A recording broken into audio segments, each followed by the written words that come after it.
Yeah. Anyway, I mean, this is like nominally a Talkaoke, although an online version. Normally, we begin this by just simply asking the question: is there anything that anyone wants to talk about? Get the ball rolling with. I mean, we've had a few kind of, subjects already brewing out there, like what time is an appropriate time to start drinking?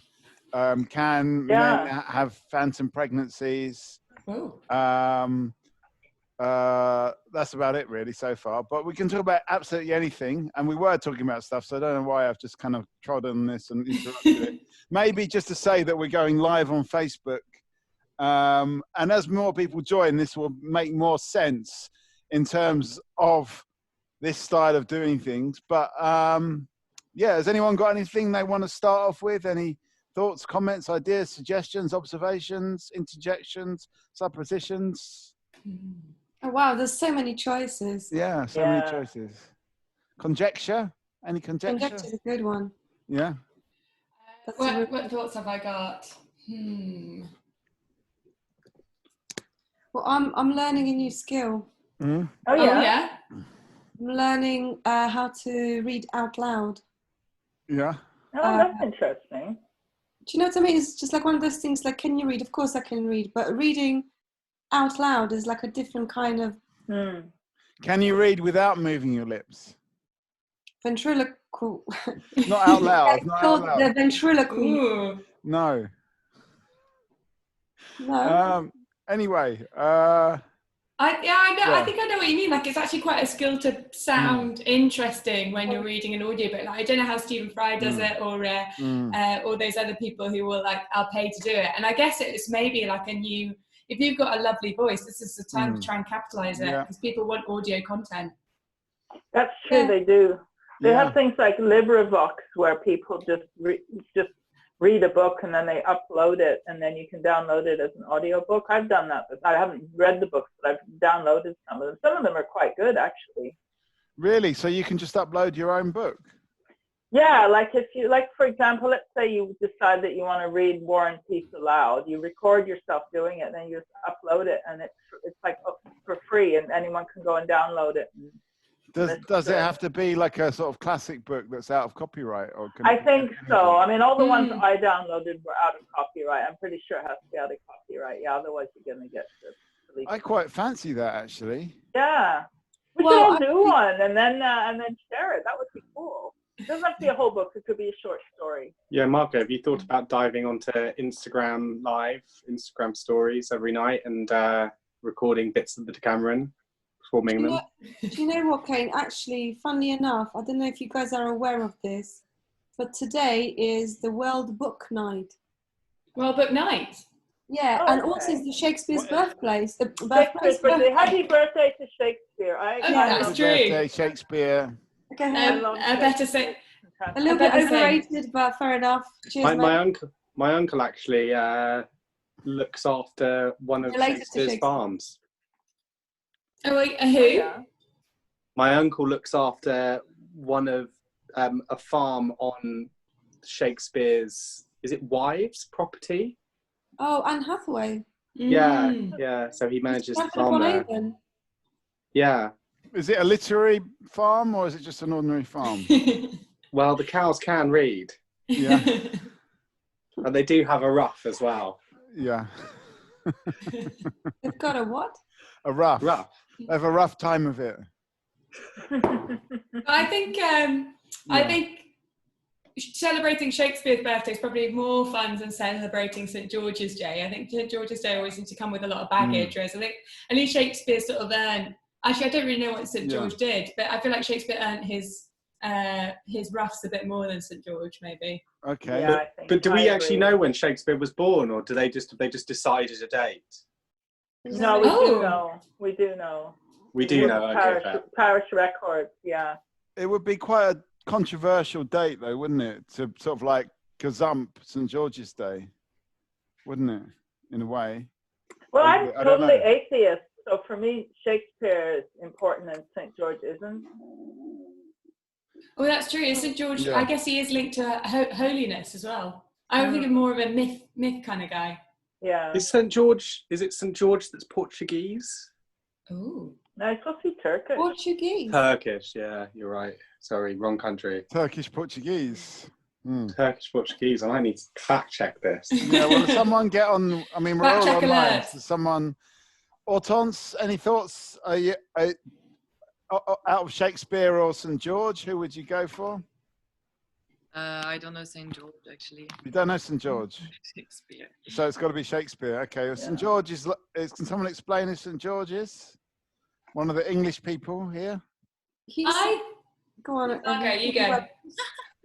You're probably more qualified to explain this as a British person. Oh, that's very debatable. I know that he killed a dragon. As you do. Right. Yeah. As you do, yeah. Yeah, well, Poor dragon. Animal rights. Animal rights. That dude. He's definitely not vegan. So what's the English connection? Was the dragon? I'm not sure because he's a Roman officer, and he actually Oh. features in the Quran as well, apparently. Really? So he's got links to both Christianity and Islam, it turns out. That's quite... Well, that's Because what I think of... Sorry, Yeah. Mikey, you go.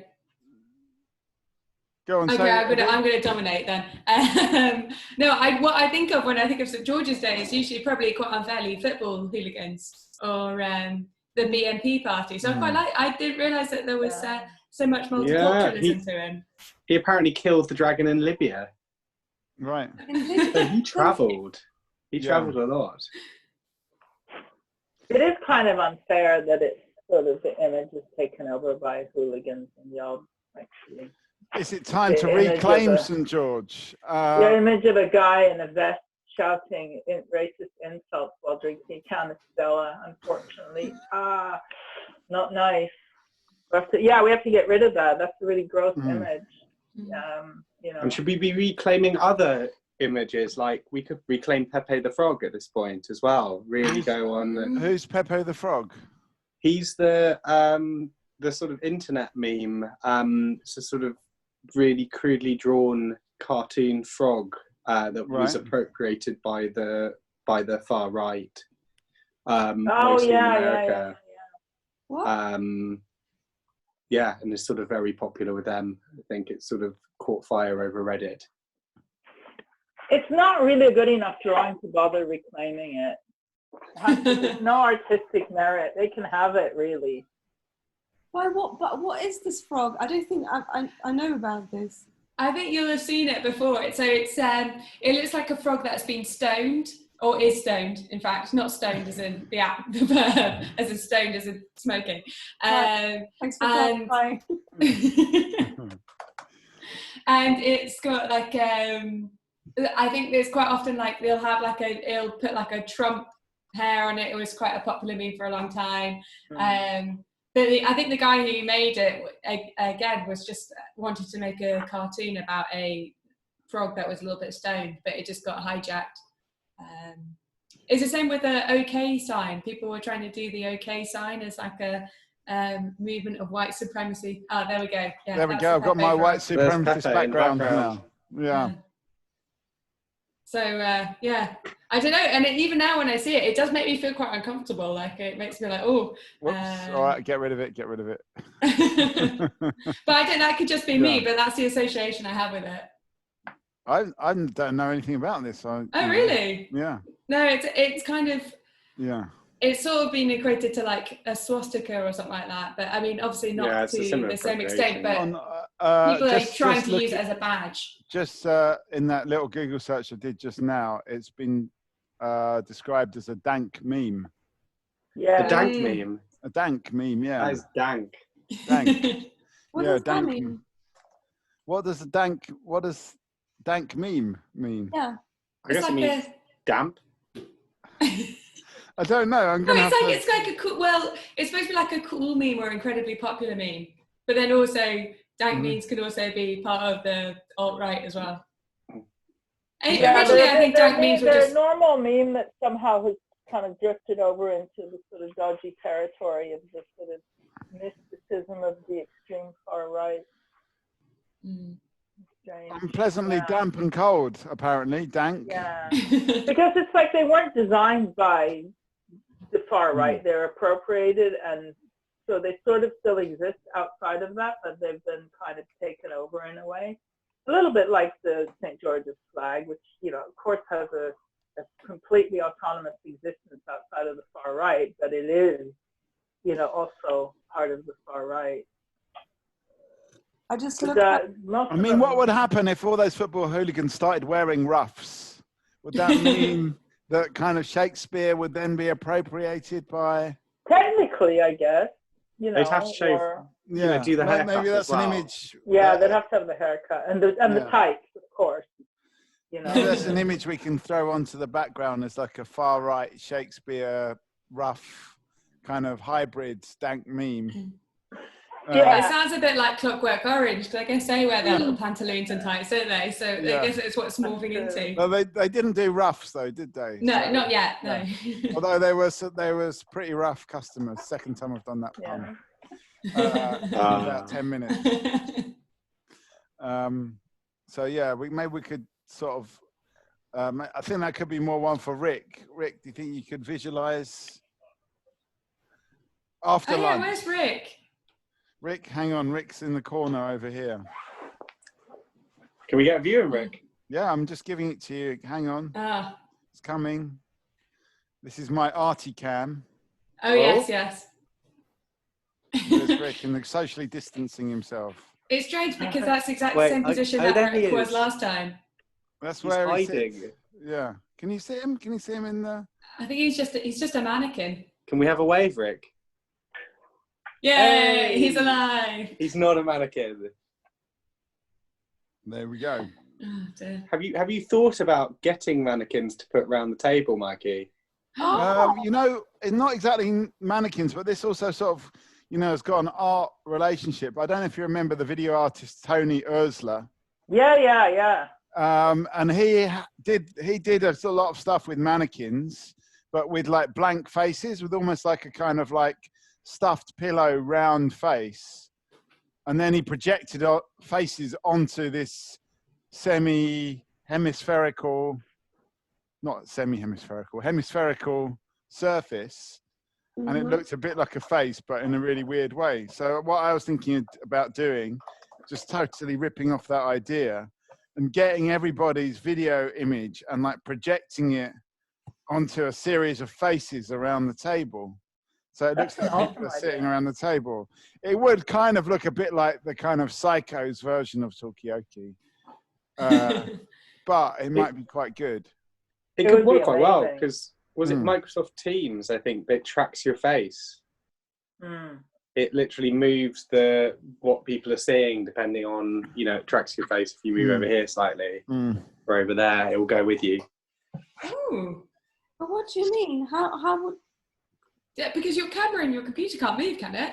Yeah. No, but it for some reason it slightly crops the image that it shows so that it has a little bit of wiggle room. Microsoft Teams has also caught on with what Zoom's doing, and they've introduced lots of office backgrounds. It's very strange. So you can pretend that you're having a meeting in the office. Really, I disappeared a bit down a rabbit hole with this. You can get like, you know, recorded videos of moving offices, like people in the. I mean, it must be on loop. We've been looking for one of those for a pub, to be honest, because we wanted to get that pub feel, and we could only really get like a kind of still image of a pub. But you can do like if you film 6 seconds of a video from inside of the pub, then probably it's going to be small enough to be able, you know, so we can upload it as a background. You can do a video.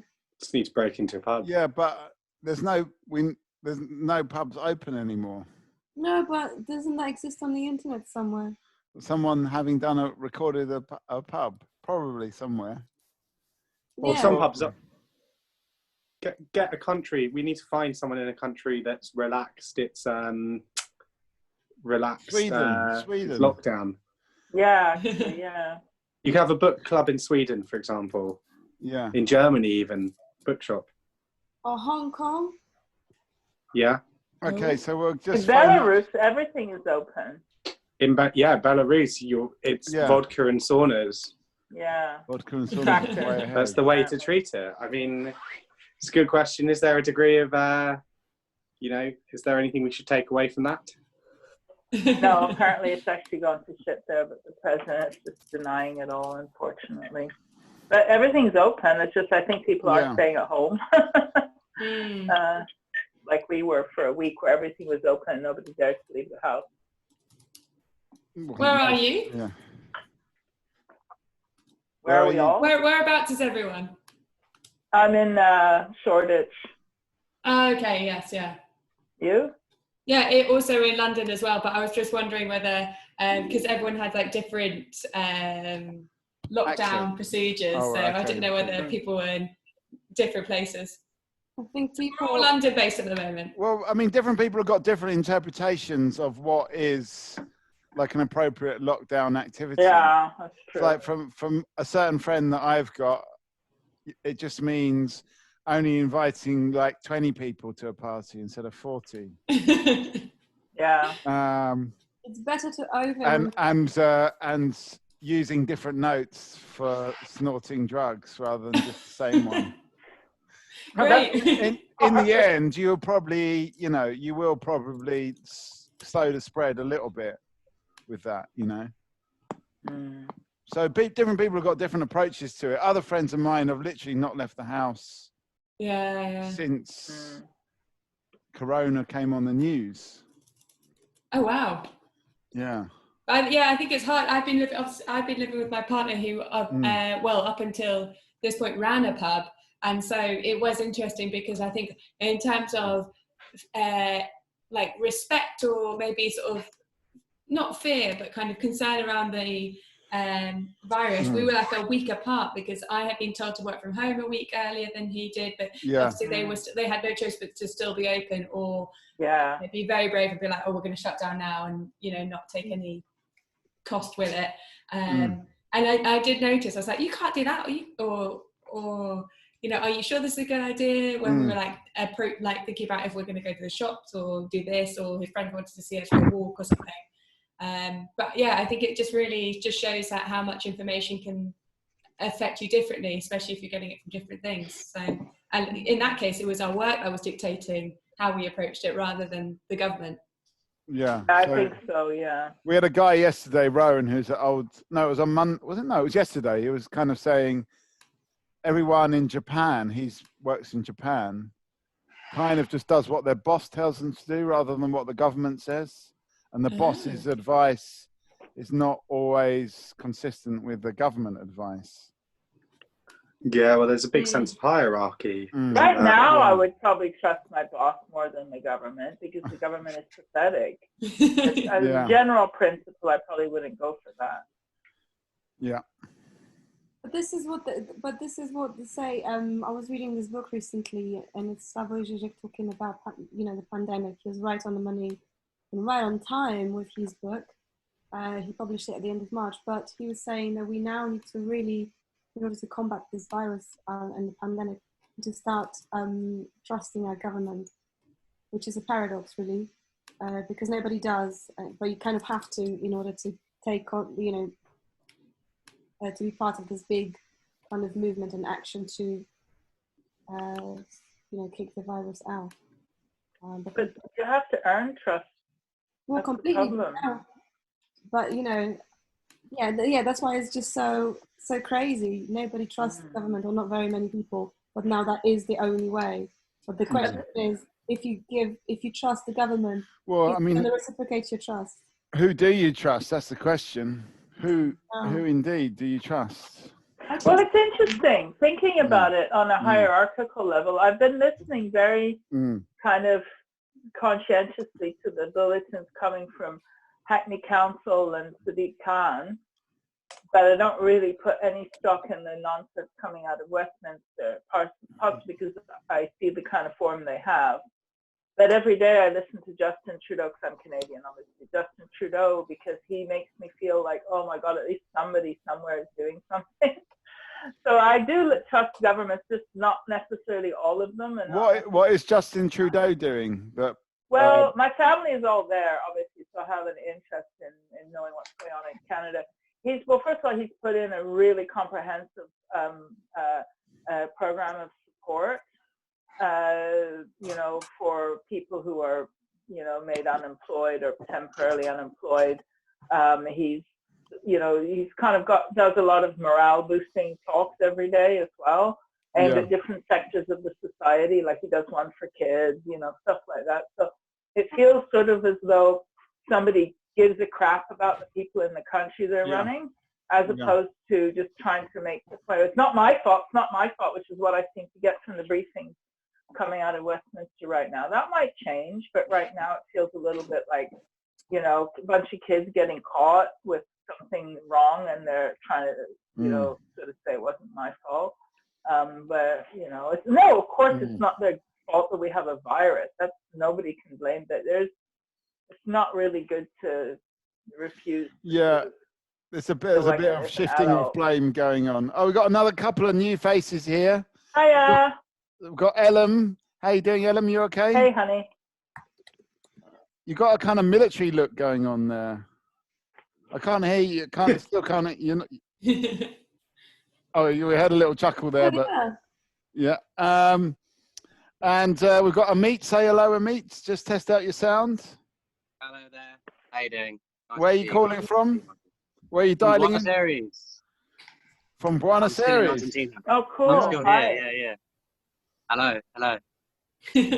And we were just talking about the situation in Canada, and Gillian feels like they're taking a bit more responsibility down there than in the UK, where it's all about shifting blame.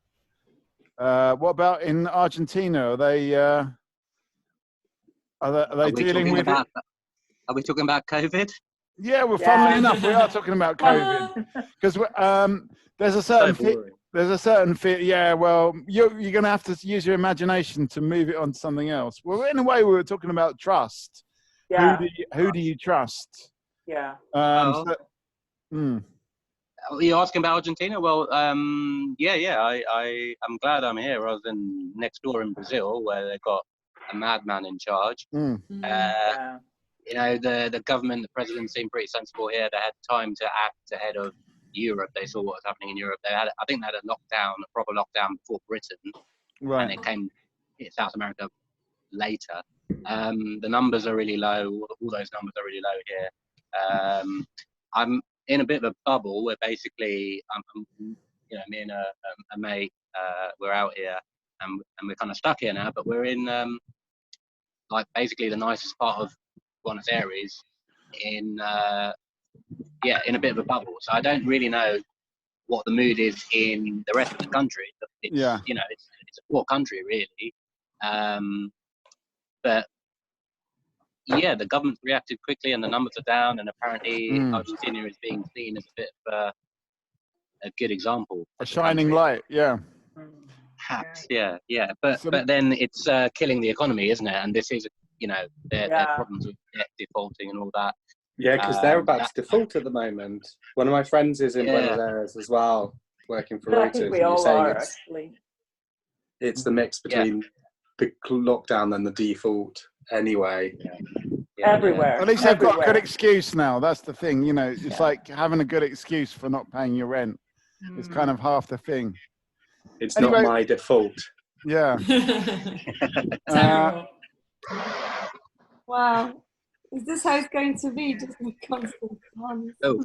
Yeah. Well, I mean, where do we want to go? Do we want to talk about excuses, good excuses, bad excuses? I wonder, when is too early for coronavirus-based jokes? I'm going to make one now. I don't have one, but I was wondering. Haven't we started already? Haven't we started with the jokes? I saw one today on Facebook. Funnily enough, it was another dank meme. It was like a teacher in class, and he says, "Jimmy, can you give me a sentence with the word contagious in it?" And it went something like, I know where this is going. Boris Johnson should have closed down Britain much sooner, but it took the contagious. It's good. Anyway, yeah. I think any jokes at Boris Johnson's expense are fine. They're fine. Yeah, I agree. I'm glad he survived, so we can string him up once this is all over. Yeah.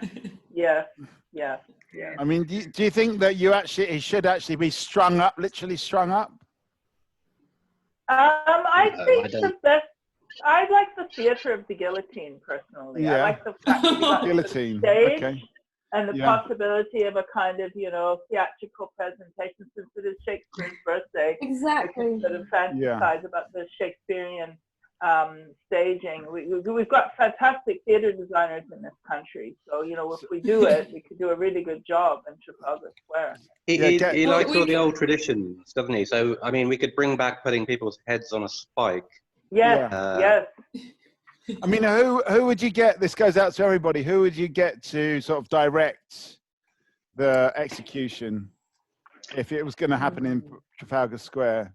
I'm going to go for Marina I'm going to go for stocks. So I'm going to go for a humanitarian version. Yeah. I don't want to have the guillotine. I want stocks and a lot of fruit and vegetables that you can just throw, rotten ones that you can just throw at them. Yeah. So it's more humiliating and less grave. Can you actually be executed in that way with fruit and vegetables? No, I don't want them to. I don't know whether we should stoop that low. Okay, so just like throw some rotten parsnips at him and leave it. Maybe some nurses and doctors could do it. Yeah, exactly. And that could be therapy. But you need a lot of really disgusting fruits and vegetables, maybe some rotten meat as well. Sort of roasted processed meat products. Do you know what? I mean, we could give him some PPE if we manage to find some in time. My friends, their sister's a nurse in Italy, and all this thing going on about the lack of PPE or insufficient PPE in England. Apparently there, they have, not only do you put like multiple layers and 3 face masks, so then you are kind of vacuum packed into some kind of uniform. Right. And you spend 8 hours inside of it with what's the word? Like, like a nappy for, if you need to go, because they can't undo it until your shift is over. Yeah. Well, that's quite a long time either. I mean, can you eat with this thing on? No, not so much. You have to really come prepared for 8 hours. That's why Italian doctors, they're just a bit like, you're complaining about. Right, so they literally get vacuum packed into a kind of, I mean, a bit like what they do with the Lavazza coffee, where they sort of make you very sort of tough kind of square, probably with the eye holes to see out and some kind of filter. It might be more like the coffees that have got the valve in it, I suppose. But anyway, it's a bit like that, basically. Yeah, definitely. And you just get like sucked into this thing with a nappy, you said. Yeah, or whatever they call. They're not called nappies exactly. For grown-ups, they're called something else. I mean, I don't know if continence pants. Crappies. Yeah. Okay. Whatever they're called. It sounds a bit like being in like one of the old Doctor Who aliens. You have to be in makeup takes 6 hours to put the makeup on to look the part or something. Yeah, exactly. And then you've got and then at that point you need. Do they do like adult nappies for Doctor Who characters as well?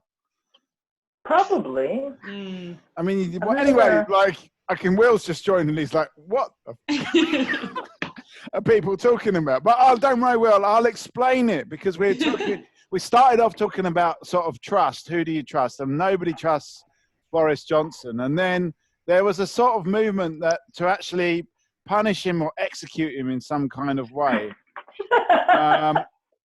with or without personal protective equipment, because Evie actually wanted to throw rotten vegetables at him. And then somehow we started talking about personal protective equipment and different levels of, I mean, here we get this. I mean, I'm sort of apparently depriving the NHS of, a valuable face mask. But in Italy, you get like sort of vacuum packed into a sort of like almost like a Lavazza pack that you have to stay in for 8 hours, and it's got its own nappy built into it, just in case you need to go. But vacuum packing suggests that you can't breathe. I'm assuming you can breathe. Yeah, there must be some kind of. I mean, oh, you can't, Kane. Do you get snorkel? You must get a snorkel or something. Surely there's a snorkel. Someone can do some research into this. But one thing people haven't thought about, I mean, it's just brought it to mind just now, is that there's those inflatable bubbles that you can get inside. Oh, yeah. Absorbing. Yeah, which the guy from the Flaming Lips uses all the time in his shows, just occasionally getting sent so far out that he can't actually get back to the stage. I mean, would it not be a reasonable investment to buy one of those for everyone? A Zorb ball for every person in the UK? Yeah, or everywhere, then everyone can go about their normal business. Well, to an extent. That would be an absorbing solution for sure. I think I feel like I would be quite stressed by those things. I feel like there's a lot of lack of control going on. But I guess if there's no traffic, if they say no cars, and then they maybe put up, those sort of buffers to stop you going off a cliff or something, it'd be quite good.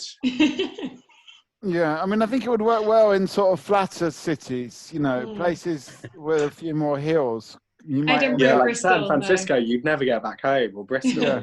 Yeah. Do you know something? I learned a very strange fact. Apparently, Wales and New Zealand were competing for the title.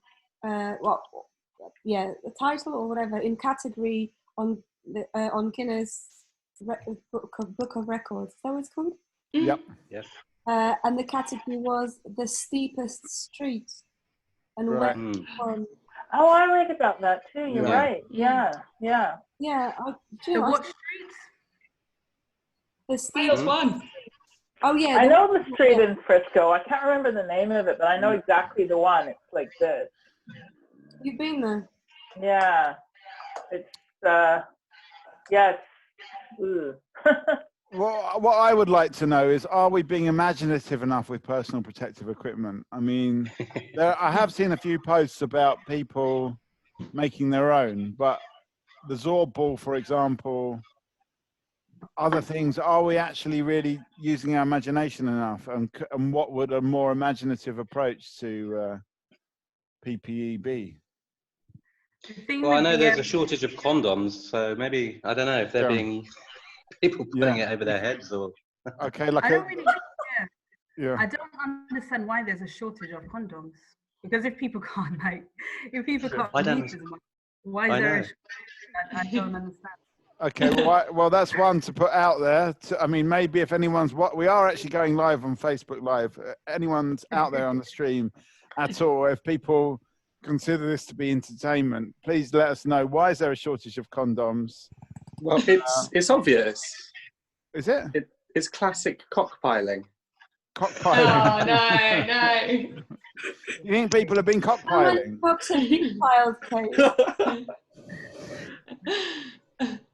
Or is there a shortage? Because when I heard that story, I went into the shop and had a look, and the shelf was still stocked. So I just wonder, put out there. Is it even true? Is it even true? It's another conspiracy. Is it a way for Durex to make money? Are they sort of playing into the whole panic buying thing by saying that there's a shortage? So they're actually trying to do what Andrex did, basically. They're trying to follow Andrex and try and create a panic where there isn't a panic. Yeah. I don't think people would panic about shortage of condoms, though. Well, I agree, because either you're you're living, with your partner in lockdown, and presumably you don't really need a condom then, most long-term relationships, or you're just desperately on your own, like me. And then you don't need one either. So you're surprised that there's any sort of demand for condoms, basically what you're saying? It's curious. Yeah. I can't think of a worse time in your life to get pregnant than under lockdown. Like, can you imagine? Yeah, maybe it's just like like people don't want to take any chances. But strangely, I seem to know loads of women who are pregnant at the moment. I mean, nothing to do with me, but but yeah. But do you think quite that? strange. But like pregnant is in like about to pop, or like pregnant is in they're just announcing it? Well, at all stages, I think. Okay. Yeah. I mean, is it a bad time to get pregnant? I mean, earlier on, yesterday, in fact, we had a guy who was planning a phantom pregnancy.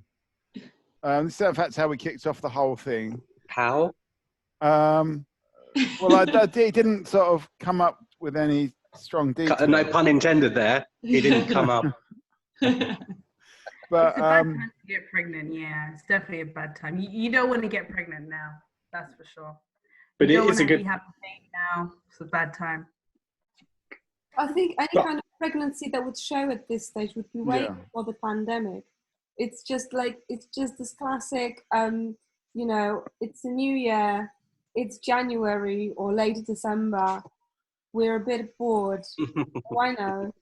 I'm that kind of baby. I was born in September, so. Right, so you were like it's a bit cold, you've got to provide your own warm heat. Yeah, exactly. The heating broke again, the boiler's down, the so shortage of condoms. Will there be a lot of children being born called, I don't know, COVID or David? Or there were twins born in India, Colin David. COVID and Corona. They named them COVID and Corona really? twins. Yeah. Wow. I've heard about COVID twins. Like, should be a band, surely. Well, I guess it's like a reowning thing. Like it became such a I'm going to have to start playing by the rules now because people are talking over each other. So one at a time. Gillian, what were we going to say? I said that seems to be the type of thing that people would really change their names if that was what they were being called. Yeah. I think so, yeah. I mean, it does sort of lend itself to history, I suppose. I mean, in a way, it sort of depends what comes out of this COVID thing. I mean, earlier on we were talking about something that, what was it, Margot? You were saying something about Slavoj Žižek was saying it was a good thing or something like that? Yeah, I was saying something about him. I can't remember what the context was now. So it may not. He was just saying that we should trust, you know, the paradox of the situation is in order to get over this pandemic, we should trust our government, but obviously we don't. That's exactly what I was saying. But it's like we have. Sorry. Go on. I was gonna say it's like we have to trust our governments at the moment, but they're doing more and more, taking more and more power, cutting all our civil liberties, aren't they, under the guise of coronavirus? So it's a paradox. I mean, do you feel some sympathy for those people protesting against it? Not the ones in America, not if that's what you're talking about, but I mean, yeah, there's two sides. It is a bit of a concern because when they take away these civil freedoms, they don't tend to bring them back. Yeah. So you think we could just end up with these lockdown conditions being permanent?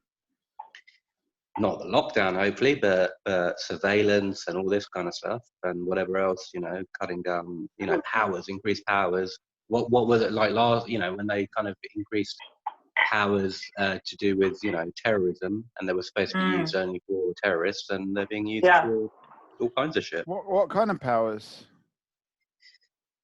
Oh, I don't know really off the top of my head. Well, think about all the racial profiling at airports and borders. I mean, that's something that came in after 9/11 and it's never gone away. Yeah.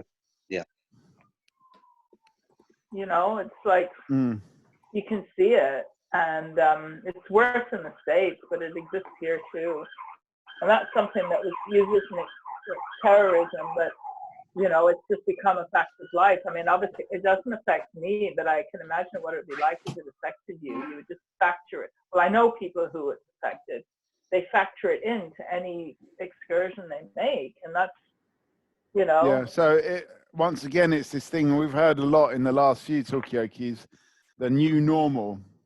Yeah. That we just accept these things, you know, like it's completely normal. In the meantime, I'm just kind of scanning the Twitter as well, and there are some. Oh yeah, are we getting some? Yeah, what's going on Twitter? Twitter people are like retweeting what we're saying.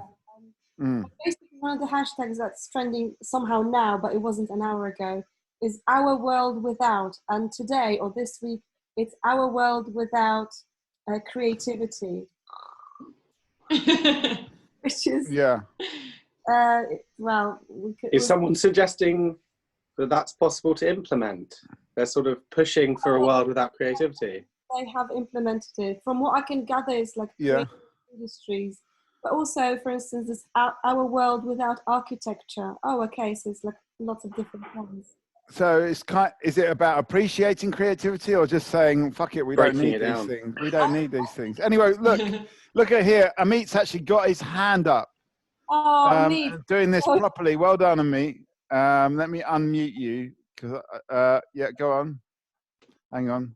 Still muted. Yeah, I know. I was just thinking that really creativity kind of tends to flourish when it's, I don't know, it kind of tends to flourish when things are more controlled, when there seems to be less room for creativity. It makes everyone have to be more creative now, in a way. Isn't there a kind of paradoxical relationship?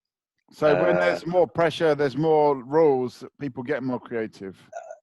I think so. I don't know if this bears out, but yeah, you have to find other ways, right? I mean, do you feel you've got more creative in the last few weeks? Me? Yeah. Yeah, possibly. Yeah. I mean, I'm coming out with more bullshit, and what else? I'm cooking more. That's quite creative. Yeah. So, there's a couple of things there. Is there a strong link between creativity and bullshit? And are we as a group getting more creative? Anyone want to answer that? Anyone feel they've got more creative or significantly less creative? Gillian? I've definitely become more creative. Yeah. I have been doing some writing. I've been drawing, although I'm not very good at it. And I have been, I started making masks in order to have face masks, and I started to kind of get into the idea of making stuff. Right. So, it's just the last few weeks, but I'm definitely feeling that. And yesterday I upgraded my editing Mac so that I can edit video, like do it properly. So I feel that the creativity is flourishing there in me. I'm feeling, it's flourishing. I don't know what kind of crap I'm going to produce, but I feel the desire to make stuff, definitely. So, check back in a few weeks, see what I'm Okay, watch this space. Well, maybe we'll find out the next Talkaoke where that's gone. Anyone else feel more creative in the lockdown scenario? No? Margot? I think we're all naturally creative. It's just the way we lived our lives has been so suppressive of creativity that, I think just having a bit more time and space to express yourself or entertain the idea of expressing yourself in a different way too every day. So we're kind of naturally creative, but that's been suppressed by all the hustle bustle. What's suppressed it? I mean, I can't say that, Yeah, but also I think creativity can be like quite a burdening label because I'm creative, or therefore there's like pressure to create something original, something that no one's done yet. So I don't think you need that kind of pressure. I mean, creating is creating. You can I mean, in a way, it's a question about whether the pressure is actually conducive or not. And it seems like the rules, having the rules there, or is a creative pressure, but an expectation is not a creative pressure. Let me come to Kane, and then I'll come to you, Ellen.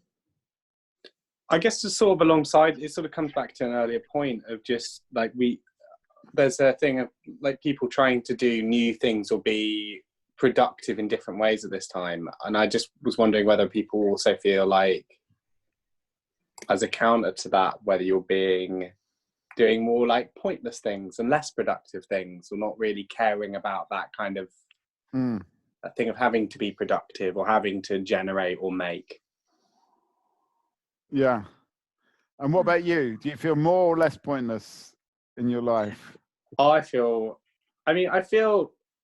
basically, I'm at the sort of end where I seem to be working far more than I would normally be working. So I guess it's whether you consider work to have a point. Okay, so you I guess do I'm more helping the work, but cultural sector, but it's a long slog. Let's go to Ellen. Creative or not creative?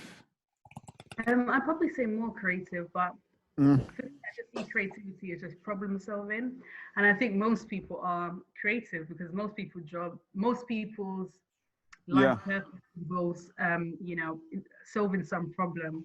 And I think now you see like a lot of people out, doing a lot of community work and stuff. So yeah, I think there is, people are finding creative ways to sort of help people in real life as well as online. So I found that really interesting, and I found really interesting seeing how people are adapting to this new way of life virtually as well as in real life as well. I think I've definitely become much more creative, and I feel a bit more creative as well. Okay, is creativity just problem solving? Let's ask Will down here. Have you been more? Because you've not said much down here. Are you feeling more or less creative? Probably a bit less creative, to be honest with you. I think I have a bit of time off. I think I'm drifting through this lockdown a little bit, and just keep my head down, sort of. Having a bit of time off, I think. Just staying safe. I think what Ellen said about being creative around more practical solutions, definitely. But artistically, can't be bothered. Yeah. I can't be bothered. Just a bit of a break. I'll get back. All right. A bit loaded there for a neutral host. But yeah, you're just chilling out basically, and there's nothing wrong with that, Will, whatsoever.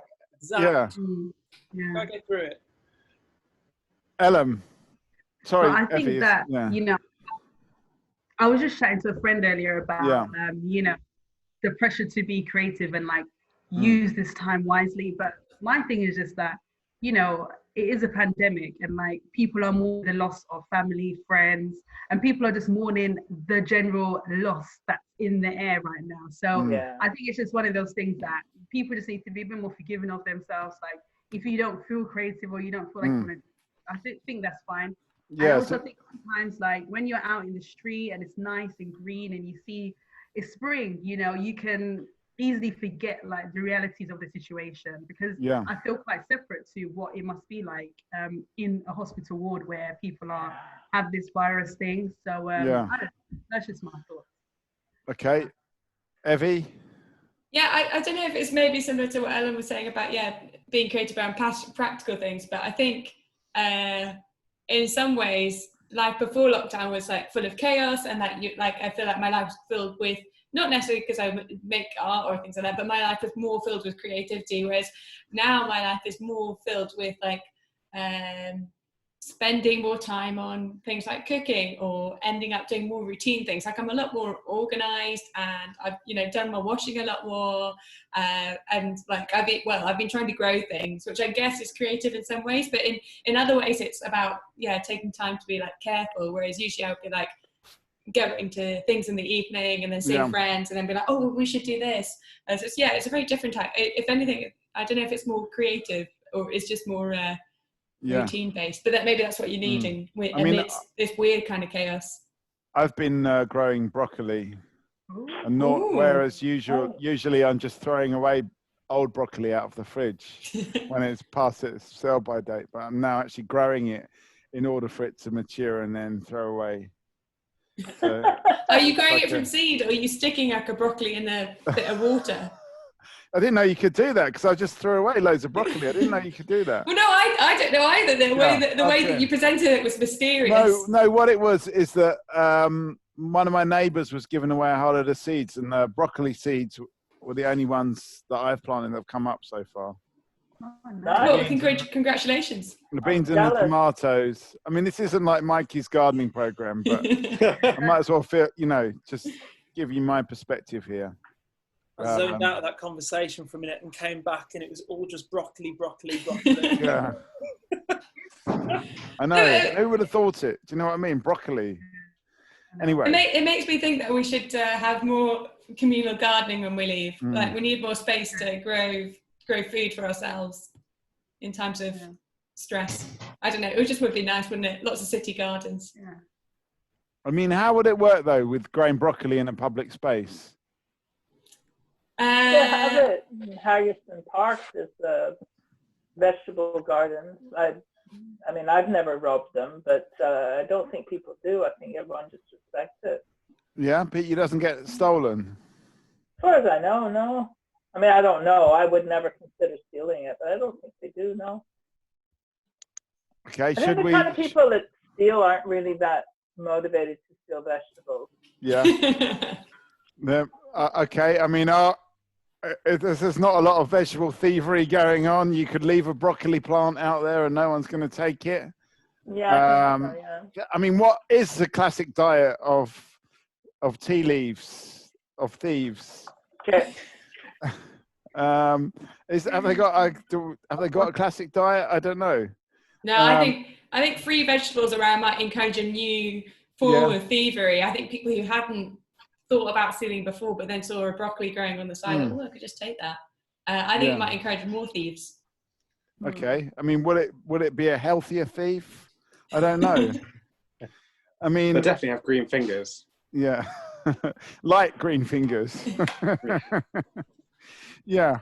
So I guess that's a more creative. I mean, in a way, we're talking about this release of creativity that's happening when we are kind of allowed out. Will we suddenly start gardening our spaces and guerrilla gardening broccoli? Other vegetables are available, although they don't grow as easily, as far as I can see, as broccoli.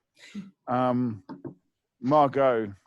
David from on Facebook is sharing. He's bought some Polish ham, right? Very cheap, and he was talking about it before we came on the subject of broccoli. Yeah. David, if you're listening, I'd like to really hear your views on the aging broccoli or broccoli farming. What? How did it come up as what's the Polish ham got to do with anything? I don't know. Just kind of, it's just what David wanted to contribute. I think we should just say, David, if you're watching on Facebook, just get yourself in on the Zoom. The address is at the top there. So get yourself in on Zoom, and we want to find out about this ham and actually. Yeah, we need to know. Explain what the connection is. Is it something to throw at Boris Johnson? Is it like a form of cooking that you do in lockdown? Is it? I don't know. We need to find out. So come online. And how to grow broccoli properly so it's not floppily. We definitely need some gardening advice as well, not just on broccoli, but also on some of the other plants that have not come up yet. Kane, you've got your hand up. Well done. Thank you. I've got to leave. Okay, well, give us a final thought before you go. You're doing everything by the rules. It's amazing. I am doing everything by the rules. I really like the idea. I mean, there is this whole issue around like everyone seems to be growing things and making artisan sourdough bread at the moment, if you can get your hands on flour. I guess there's something quite exciting about that. I just like the idea of how can you create sort of socially distanced community farms at this point. Okay. Should we be releasing chickens? Would they be safe? Could we put them in a zorb? Okay, so you could actually do a kind of chicken thing with the same as a broccoli in a way. Just have chickens running around. Zorbs. What's that? Put them all in zorbs. Chickens in zorbs, goats chickens in zorbs. Okay, well that's goats in zorbs would probably be a bad idea. Okay, could you zorb your chicken? Could we have public chickens? And would that protect them from foxes, which I think is a big issue around here? Put the foxes in zorbs. Okay, all wildlife. And this is absorbing conversation. I feel like that would be a terrible idea. Okay, well, it's food for thought, let's say. Okay, I'm going to go. Goodbye. All right, ciao. Thanks for your input, Kane. Thank you. Good luck with cooking or whatever you're doing. Oh, I've got another meeting. Oh yeah. Oh, have you? Very important person. Goodbye. Very important, yeah. Okay, so where are we going to go from this? Well, it's the Ramadan today. Yeah. Oh, yeah, so it is, definitely.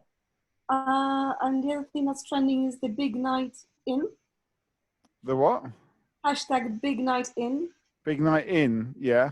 Some kind of BBC. What is that? Is that a BBC initiative? Some kind of a program. Mm. Yeah, and our world without. That's another hashtag that's kind of being widely discussed. Has anyone seen any TV shows which have been produced during lockdown? Like I watched the last episode of Tiger King with Joe McHale, just basically Skyping people. And it's amazing how humbling it is for a celebrity to just have to host by video call. He did a good job, but I think it was quite a hard thing to do. Like it wasn't as interesting as what the rest is of it? Tiger King. Has anyone been watching Tiger King? Oh, I haven't seen it. I don't watch TV, so I've got no idea what okay. it is. It's awful. Which is the drink. Not yet. It's like a documentary about people who own exotic animals, and they're all right. Complex and flawed characters, I would say. But it's a kind of trash documentary TV, but it was released just as lockdown started, which means on Netflix. So a lot of people maybe have watched it more than they would have ordinarily. And it became, I think it was probably, maybe not this week, but last week, it was definitely the kind of thing that was trending on Twitter. But in response to its popularity, they then rolled out a latest episode. And everything else before was it had been like they had spent a long time filming it and documenting it and putting it together and editing it. And then this 7th extra episode was a celebrity who was interviewing all the people who were in the documentary, but just by video call. I don't know if anyone else has seen similar TV like that, but it made me realise that TV is not very interesting when it's not highly edited, which is probably not very surprising. But I'm a bit worried about our future of entertainment. Yeah, well, it's going to be this basically. It's what you're looking at it. This is it. But it's much more fun if you can interact in this. If you're watching other people do it, it's very slow. Yeah, but I mean, bizarrely enough, people are actually watching the stream right now. So they're watching you, in fact, Evie. Oh wow! Okay. It's a record that I'm supporting Tiger King. You're giving them a run for at least David's watching it anyway. Who is the guy that was planning the phantom pregnancy yesterday, actually? But anyway. I don't know if that's ethical to link 2 different Talkaokes together like that, but anyway, I have now, so there you go. Where are we going? Yeah, Will's shaking his head, saying no, it's not. Where are we going to go with this? Do we want to talk about like making our own TV programs? Could we do a pet program? Has anyone got a pet? I kind of started the process of adopting a cat today that came into my garden. Just trying to tempt it with vegetarian treats, but it wasn't really interested in anything vegetarian, and then eventually it went off again. Has anyone got a cat? Ellen, were you going to... Ellen, go on. I was just saying, I think cats can't be vegetarian. I think I heard that cats can't be vegetarian. Really? I don't know how true this is. They can't be vegetarian? Yeah, I heard that cats can't be vegetarian. Right. Okay. Interesting. Well, mate, this cat was definitely voting with his or her feet, and it disappeared again. Will, what's your point? If you tempt a cat into your garden and take the cat, you're just kidnapping someone's cat potentially, Mikey. You can't go around doing that. It didn't have a collar. It didn't have a collar. It was a very pretty little kind of spotted cat, like a leopard. Ooh. Very nice looking cat. It's got a feeling you're going around now, just snapping everyone's cats up on the street whilst everyone's on lockdown. I've got to do something, haven't I? Do you know what I mean? We're in lockdown. You're going to come out with 28 cats from this lockdown, you are. Has anyone else got a pet of any kind? You've got one. Ellen was going to say something. No, hang on, let me come to Gillian. Gillian's got a pet. I have 2 dogs. Yeah. How are they coping? They're very happy. They're enjoying life very much. Yeah. Very happy because everybody's home and they are just, they're wallowing in it. And they're spoiled anyway. So, yeah. Right. Okay, so they're just chill. They're happy. Dogs are kind of more happy probably than cats. I don't know. Yeah. This cat didn't seem to be. It seemed to be demanding of attention, almost as if it didn't get as much attention as normal. Anyone else got a pet?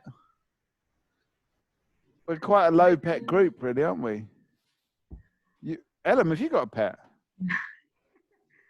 I don't have a pet, but I've been trying to attract some birds to my balcony. Yeah. But I haven't had any luck. I live on the 4th floor, so I'm not very hopeful. But yeah, I spotted a parakeet on my street, so I thought, oh, let me put some seeds out and see if they'll come. Yeah. But they've not come. They weren't up for it. But I just wanted to say something about the point that Evie was saying earlier about creating TV during this lockdown, and I think I've just seen some things where some like TV presenters have been hosting from their own homes.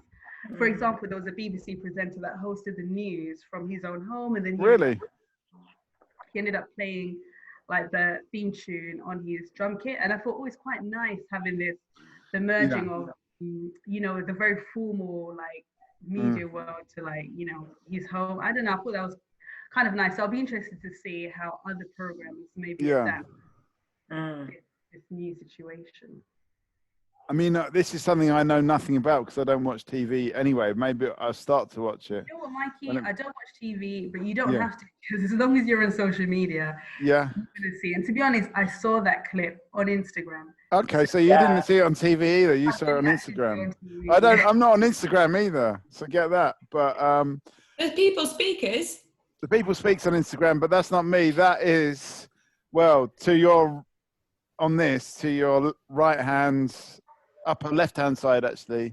That's Margot. Have you seen? Are you on Instagram, Margot, or do you just do the People Speak stuff? I'm on Instagram, but I've neglected my Instagram. I realised that I stopped doing my show. I don't really have anything to Instagram about, to be honest. And it is a lot of work.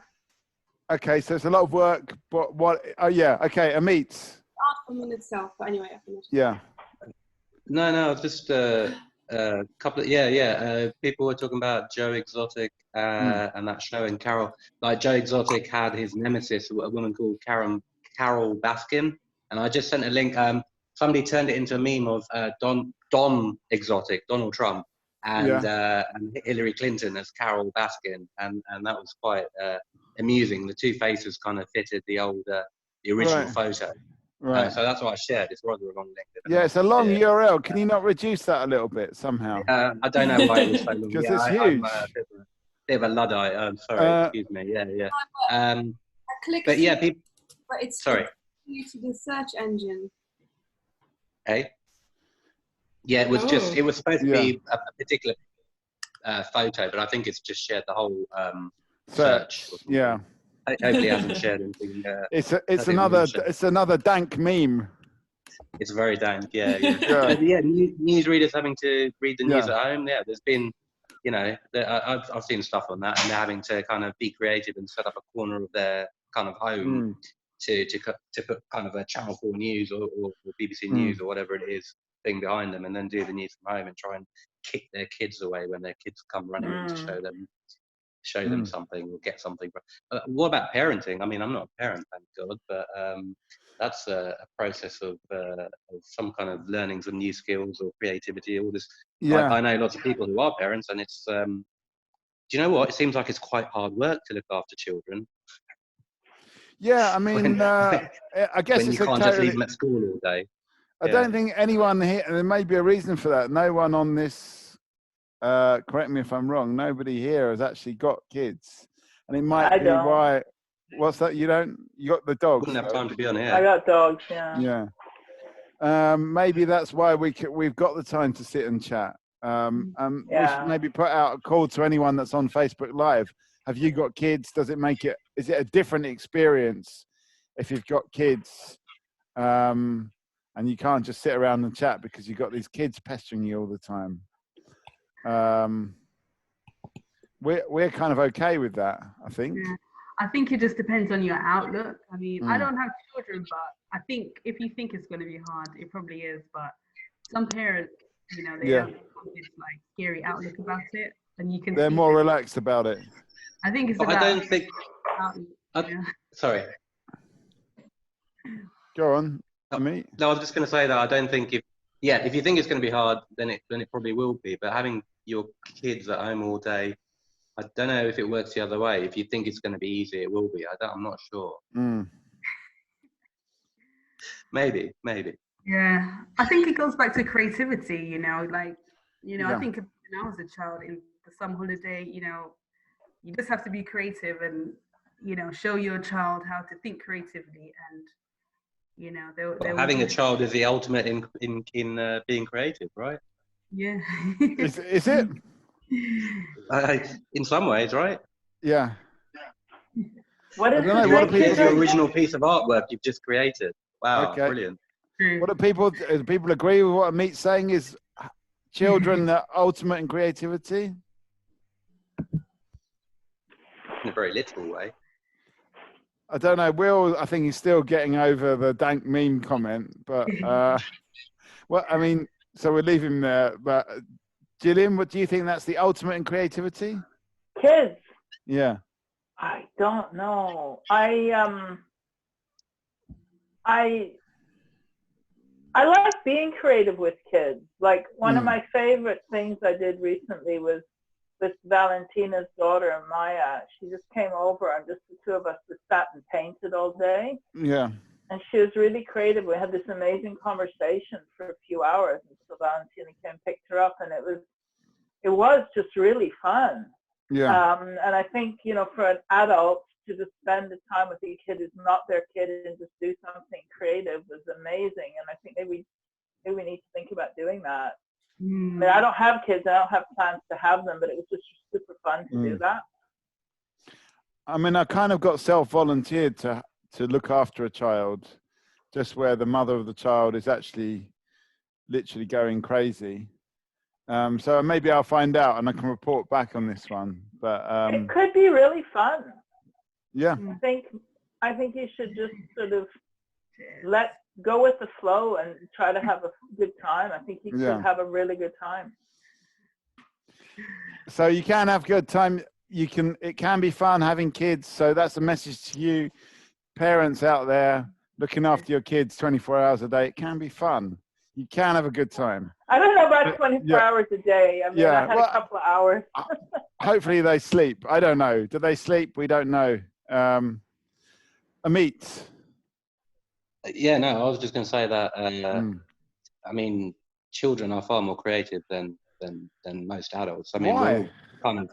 Well, I don't know, because when you're a child, your imagination is so much more vivid. You can like build a den out of a cardboard box, and you like put on plays with your toys and all this kind of stuff. And we lose that, don't we? We lose it through the cynical hardness of reality. I don't know, but I've worked with children in the past, and they're amazing with their creativity. Speaking of the creativity and the cynical harshness of reality, we've got some. Just want to say we've got some visuals coming up on the screen, which are from Hortense. This one looks like a kind of virus here. You've got, a creative virus, I suppose you could say. Which is kind of interesting as we sort of are we going to somehow get this virus of creativity back again from being locked up?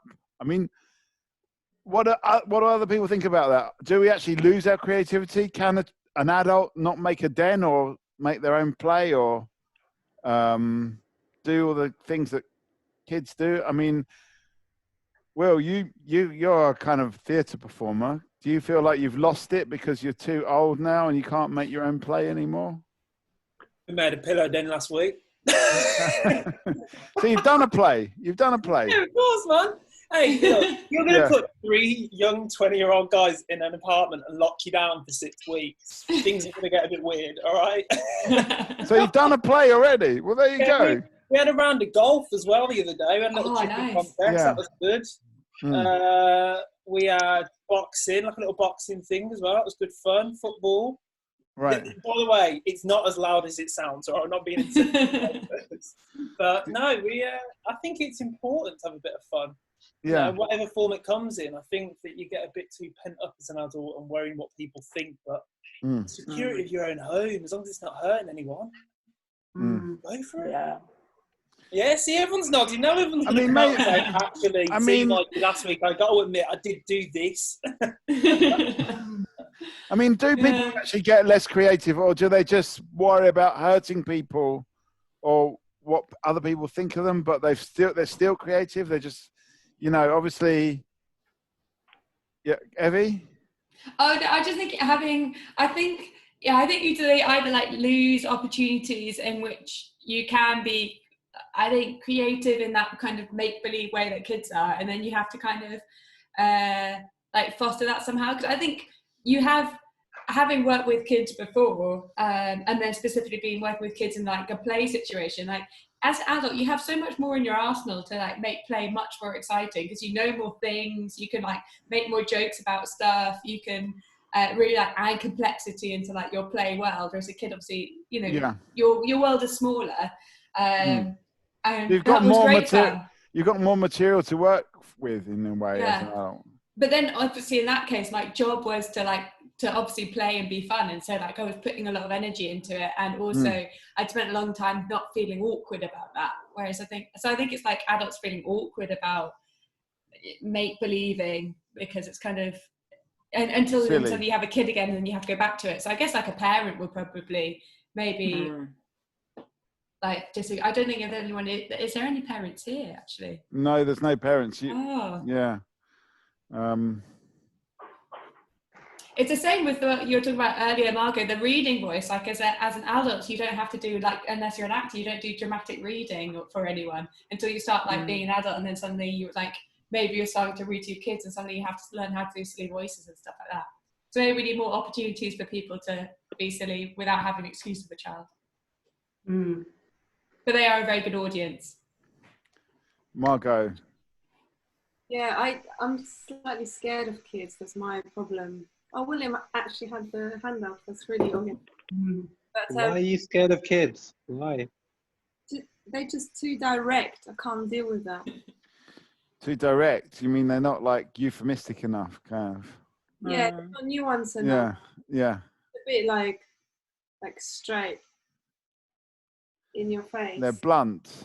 Yeah, but also, do you know what I really don't like? Spoiled children. I literally they don't even know they are spoiled. They really think that the world actually revolves around them, and I just can't bear that because I'd like to just like shake them and be like, listen, mate, it's not all about you.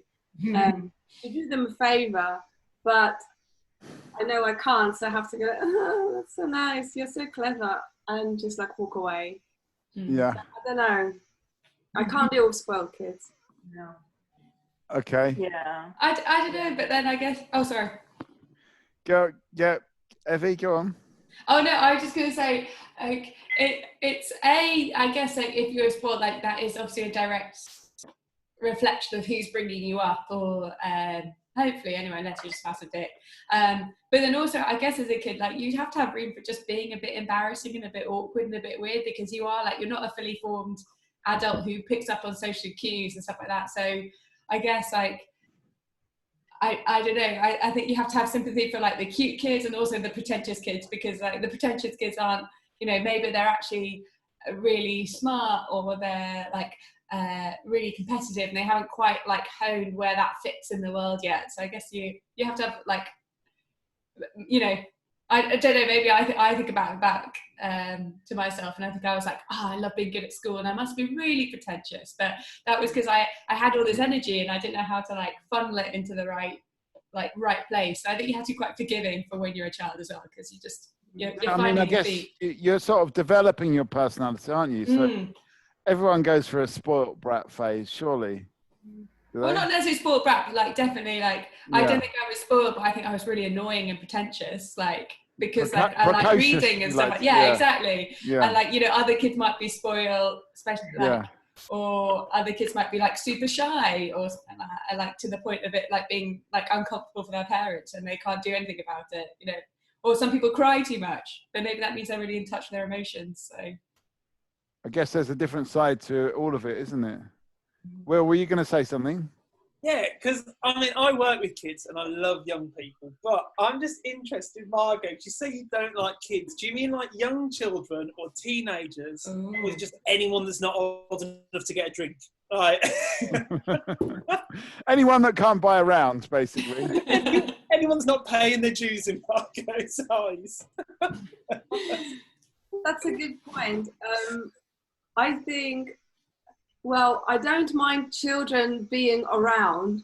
I wouldn't like put a law in place forbidding people to, you know, have children. That I'm happy for them to have them.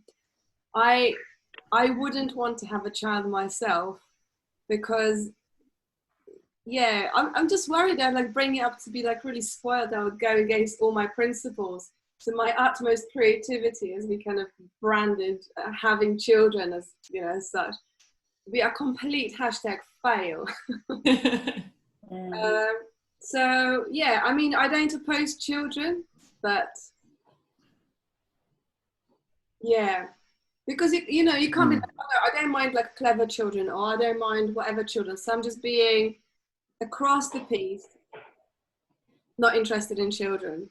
Even if they are just developing the personalities, we all are. All the time. See, I think some of the quote unquote naughty kids or sassy children are the best. Because if you just give them the time of day and you have a bit of time with them, even children and young people that I've met that I think, you know, really entitled or really spoiled, there's always been one redeeming factor about them. So I think it's always that they've maybe, just like Mikey said, took a wrong turn or something's happened. And if sometimes you're not that person that's going to crack it and you're going to walk away and think, yeah, awful. But there's going to be somebody there that day and come out with a blinder of a comment. And it'll be just that's, to be honest, that's my approach with not with just kids, but with human beings in general. And well, especially kids, that they have got redeeming features. It's just about unlocking that, really. But yeah, I mean, you were going to say something then, Evie?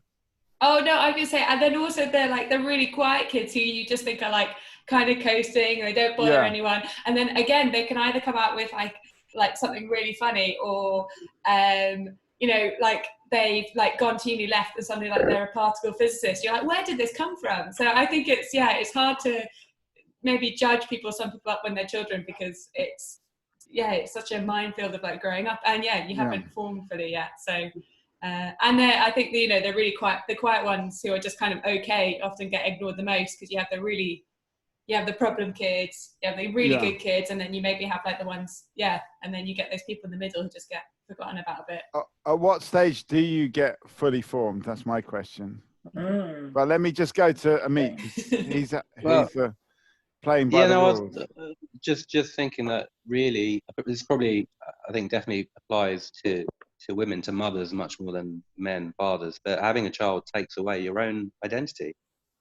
You become the parent, or you become more for mothers. I think that's like clearly true. You're a mum or something, and fathers have a bit of an easier time probably. So it's a balance. I don't know. It's like we can choose. All of us, none of us have kids, so we can all still be ourselves, our fully creative, full selves. But then, if we have kids, if anyone has a kid, then that's what you become, kind of thing. So maybe there's some correlation there between. Is it a bad idea then, really, in the end? Yeah, probably.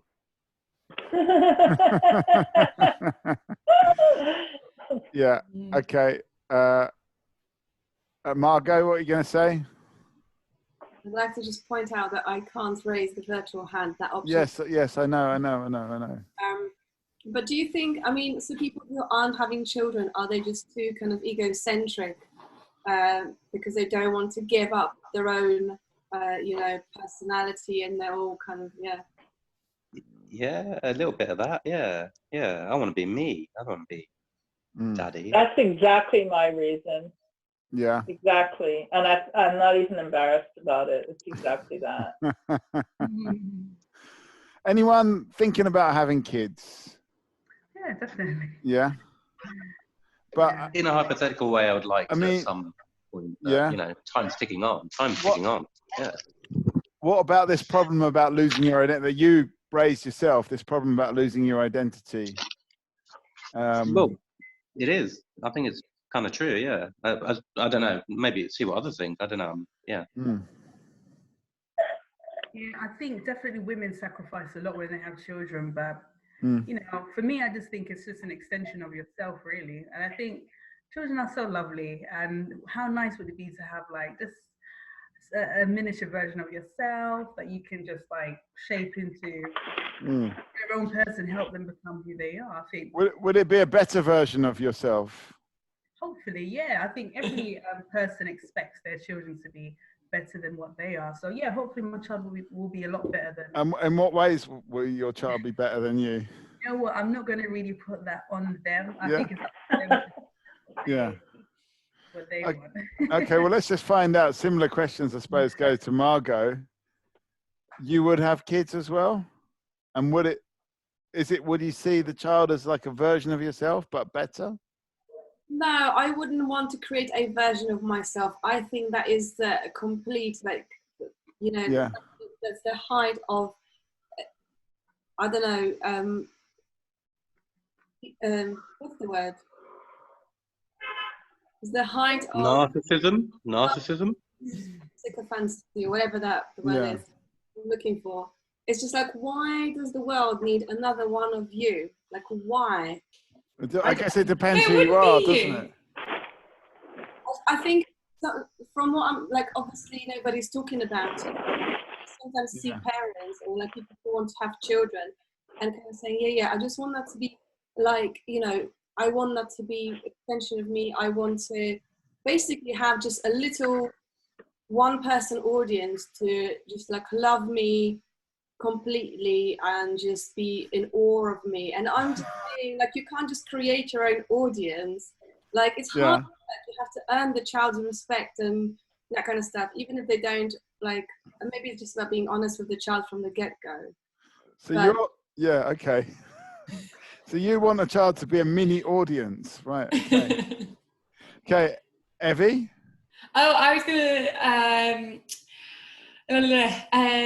yeah, I don't know if they are ever like a mini version of you. They obviously have aspects of you in them, but I think they're always an individual, and that you go into it kind of with a gamble of like, what is this individual going to be like? Yeah, it's a bit random in a way, isn't it? Yeah, but I guess it's kind of more like the idea of like having a dynasty. Like, you know, you think of your family growing up and like structures and routines and traditions, and that's kind of what you're seeking maybe if you're trying to have a family later on. And then also, as someone who also has an identical twin, I think this whole concept of people like creating little me's and stuff like that, it's like, it makes no concept. I've got someone in my life who is exactly the same as me DNA wise, but we're complete individuals, and there's no sense of like ownership or connection in that way.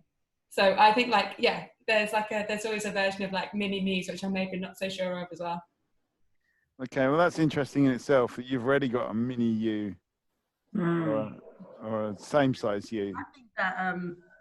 I think that mini me thing only works when they're children. Like, you really, as a parent, you really want to help your child become the best version of themselves, whatever that may be. So you want to really push their little individual quirks, and you really want to push their personality. I forgot what I was going to say. Yeah, I was going to, on Margot's point, I think that whenever you have a child, they're always going to idolize you, no matter what, no matter how bad you treat that child. There's always going to be a sense of attachment. I feel like I've witnessed that with a lot of people who I know, where they've been treated very badly by their parents, but they still seek that. They still like look to their parent. They still have that love for their parent, you know. And I don't think that will ever go, you know. I think that's just the of having a child. You know, it's just like, you know, the fact that must be something. There has to be some kind of strong bond there for you to like. So some kind of There's always going to be that link. There's always going to be that tie, I think. So it's more about the bond. It's not about what they're like, but the relationship between Margot. I mean, I'm going to come to you in a second. Let me come to Margot first. Maybe, I mean, I agree. I think children can really idealize the grown-ups, be it their parents or someone else. And I just there's so many kids out there whose family relationships are so fucked up. Like the parents are the ones who treat them really badly. Mm. I just wonder whether there's much point us kind of breeding or creating more, putting more lives into this world if we could take care of the ones that are already here. And I know there's a lot of campaigns for like fostering children and stuff, but maybe not enough. I think people are still kind of thinking, no, but this is going to be from my blood. We don't think about it as like it's another human being. There's more. We've got more resources. Yeah. No, not more resources, but kind of, just because it's not from your literal blood or from your literal cells, that doesn't make this child less yours in a way. Conceptually speaking. Anyway. Okay. Amit, and then I come to you, Will. Yeah, I don't know if I'm kind of following up on what Margot's saying a bit, but and I've kind of always thought that having a child is a wholly selfish thing to do. You're doing it entirely for yourself. You're not doing it for the child, the baby, because they don't exist yet. So you're not doing it for them. So who are you doing it for? You're doing it for yourself. Is there anything more selfish than having a child? Well, hang on, I'll come to you in a second, Ellen, but let me just go to Will. Is having a child an entirely selfish act? Will, what were you going to say? I mean, it wasn't the question I was going to answer, but I'll give it a crack. No, that was me putting it out to the group, but say what you were going to say. I think it's a couple of things. I think, I mean, I would love to have kids one day. I never thought about not having that. I think I agree that a lot of people are raised to think, you've got to grow up, get a job, get married, have children. It's all part of the kind of conveyor belt, yeah. Yeah, and I've been quite lucky, and I think a lot of people in the arts industry tend to drift away from that norm model quite a bit. But I think it's about the quality of life that you can give to the child that's really important. Because, I don't think there's anything wrong with wanting to pass on what you've learned, and not it being self-absorbed, but that whole creation of, hey, like, I've learned a lot of things, I want to pass that on and pass on to future generations. There is a bit of self-absorbment there, but it's about whether or not you have the means to actually provide a good quality of life to that individual when they are born. And I think if you're doing it because you think it's the right thing to do, or it's the thing you have to do, maybe that is too much self-indulgence. Okay. I think Ellen wanted to say something, then Evie. I don't remember what I was going to say. I'm sorry. Okay. Let me come to Evie. Then we can always rewind and find out what that was, but we'll go to Evie first. Go then. You go. I was just going to say that maybe selfish isn't a bad thing, just response to me. Maybe it's not bad to be selfish. Maybe the word selfish has, got a really bad rap over the years. Because, I mean, come on, like, how can it be selfish to have children? Like, that is why we exist on this planet. I see nothing selfish about it. Well, but I think it's a different kind of selfish. It's kind of like a positive selfish, because it's about reproducing yourself. Yeah. I guess it depends who you are, whether that's a good or a bad thing. Evie, what were you going to say? Yeah, I mean, I was actually going to agree with Ellen. Like, I think there is a fact that, it's selfish, but I think it's not selfish in the way of like this egoism. It's selfish in this way of like, we're put on earth to in some way be productive or produce, whether that's for ourselves, other people. But, the concept of it's a bit of a gamble. If you're going to spend, 18 years raising someone, or depending how long you do, and then I would hope the insurances, and in some shape or form, they look after you when you are too frail to look after yourself, and you have this kind of undeniable bond with them. And it doesn't always work, and I think and especially now maybe it's morphed a bit, but I think it's not necessarily a bad form of selfishness to think of it, ignoring, maybe the state of the world as it is now and resources, to think I will spend some time raising someone who will then in the future be able to be a support network and like a net for me as well. And I think that's quite ultimately a very productive, very human thing to do. Okay, so it's a different view in a way. Margot, what are you going to say? I wanted to say about this kind of reproducing to create yourself a kind of, a care worker when you're old and completely exploit them. I really feel strongly about this. It's absolutely terrible. Even though someone spent a long time raising you, I guess you didn't have a choice in the fact. Well, but I think the point is that we should be living in society where it's okay, you know, that there is an infrastructure of people who can do that for you, regardless of you having children or not. Because I think it's just completely unfair, and I have seen it so many times, where the parent, you know, maybe you're going to have a really cool, elderly parent. Maybe you won't have Alzheimer's. Maybe you won't be completely decrepit and needing your child to change your nappies. Maybe you'll be completely fucking, you know, amazing Hollywood picture of a old granddad, whatever. But the truth is, you know, sometimes that just doesn't happen, and then the child is kind of then responsible and burdened with, you know, they don't have their own child, but they have to look after their parents, and the parents are expecting it because there's that strong bond. So if you say to your parent, actually, I've got a life to lead, I'm going to put you in a kind of care home, whatever, I'm going to come and visit you every whatever, like we used to see each other, not every day all the time, but, you know, maybe if that was socially more acceptable, that would be okay. But I've just seen it, just like, you know, children, you know, manipulated by parents. I mean, it's an interesting one, really, because they did bring you into the world and bring you up, but you never signed up to anything. Do you know what I mean? So it's kind of, in a way, your own interpretation, understanding of that. So whether you feel compelled to be their carer. If you challenge that, then that makes you a terrible child, and I think that's not fair. It's like if you have an abortion, for some people, you're a terrible human being. You should die right now because you've just committed, you know. And I think reality isn't as clear cut as that. Okay, let's go to Will. What was your point, Will? I think, you know, if there was a choice in it, I don't think either of my parents would be jumping willingly to come and stay with me. I think maybe not now when you're playing football in your flat. Because I see both sides of it.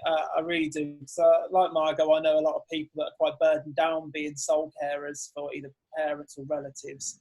But, you know, I also see the other side of people willingly want to give that time and say, actually, no, I feel this is something I want to do.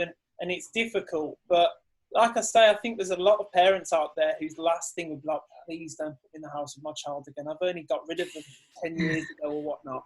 You know, some parents. So, yeah, I think it's difficult. And also, I don't think a lot of people are in a position, some of them, where they can afford to put parents in care homes or can't afford to pay those bills. And that's not their fault. That's a social issue.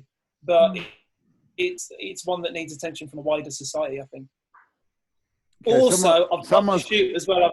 I lost track of the time. I was supposed to go a little while ago. So I had another meeting, so I'm going to have to shoot. But that's my final thought for you. Do we need to address this issue as a wider society? All right, well, hang on a sec. Before you go, Will, I want to just turn this around to you. I mean, if your parents...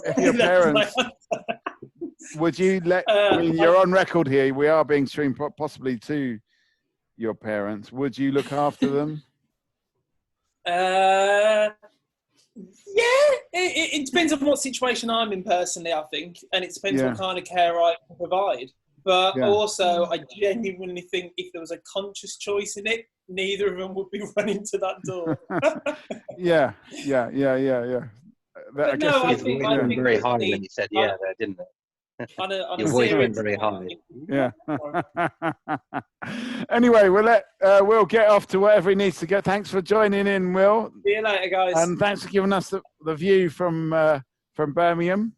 Yeah, still sunny, getting there. Nice one. Okay, well, where are we going to go from here? What do we want to talk about? Do we want to carry on this conversation about babies? Do you want to talk about all the people in the care homes?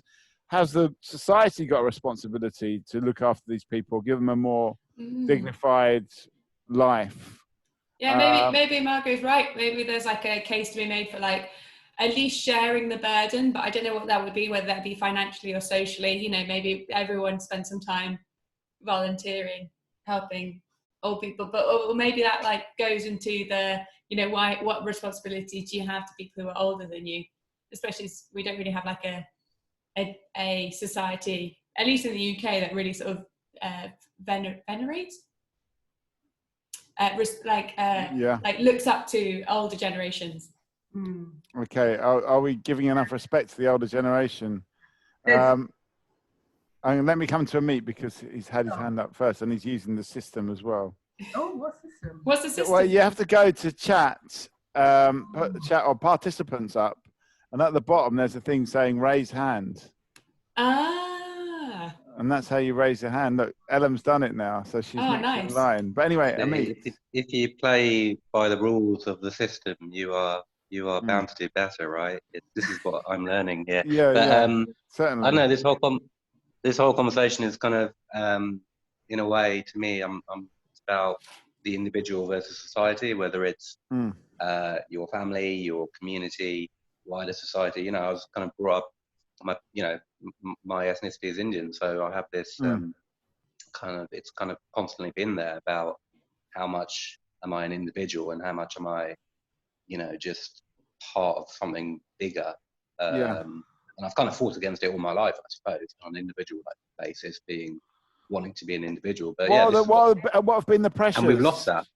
What have been the pressures in terms of like having to? I don't think I've had any like major pressures. I think I've been quite lucky in my choice of parents. But I know a lot of kind of friends, or there's much more pressure, I think, to get married, to do these kind of things, to go into a certain kind of profession. I don't know. This is the kids part of it as well? Having kids, is that part of it? Is there a pressure? Yeah. It's like,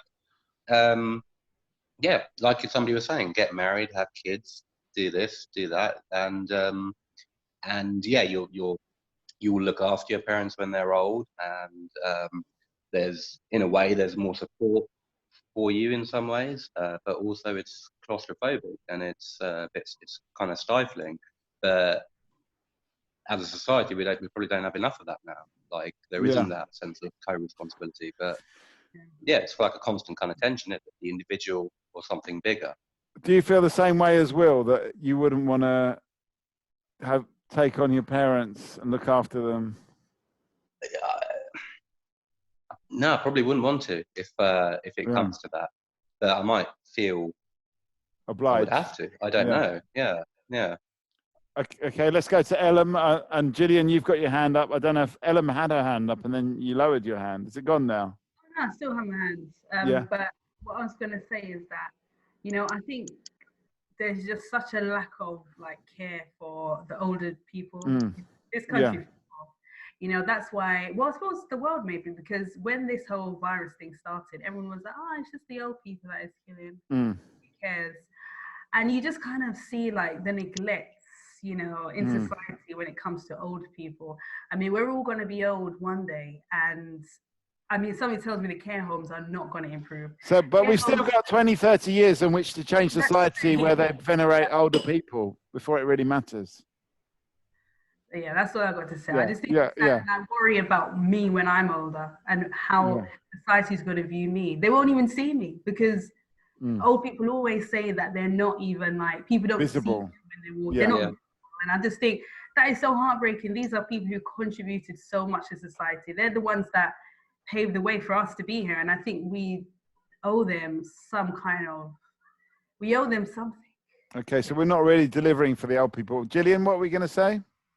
I agree about that, and I feel quite strongly about it. I mean, I don't think that we should venerate old people. I think we should just include them and consider them as equal members of society.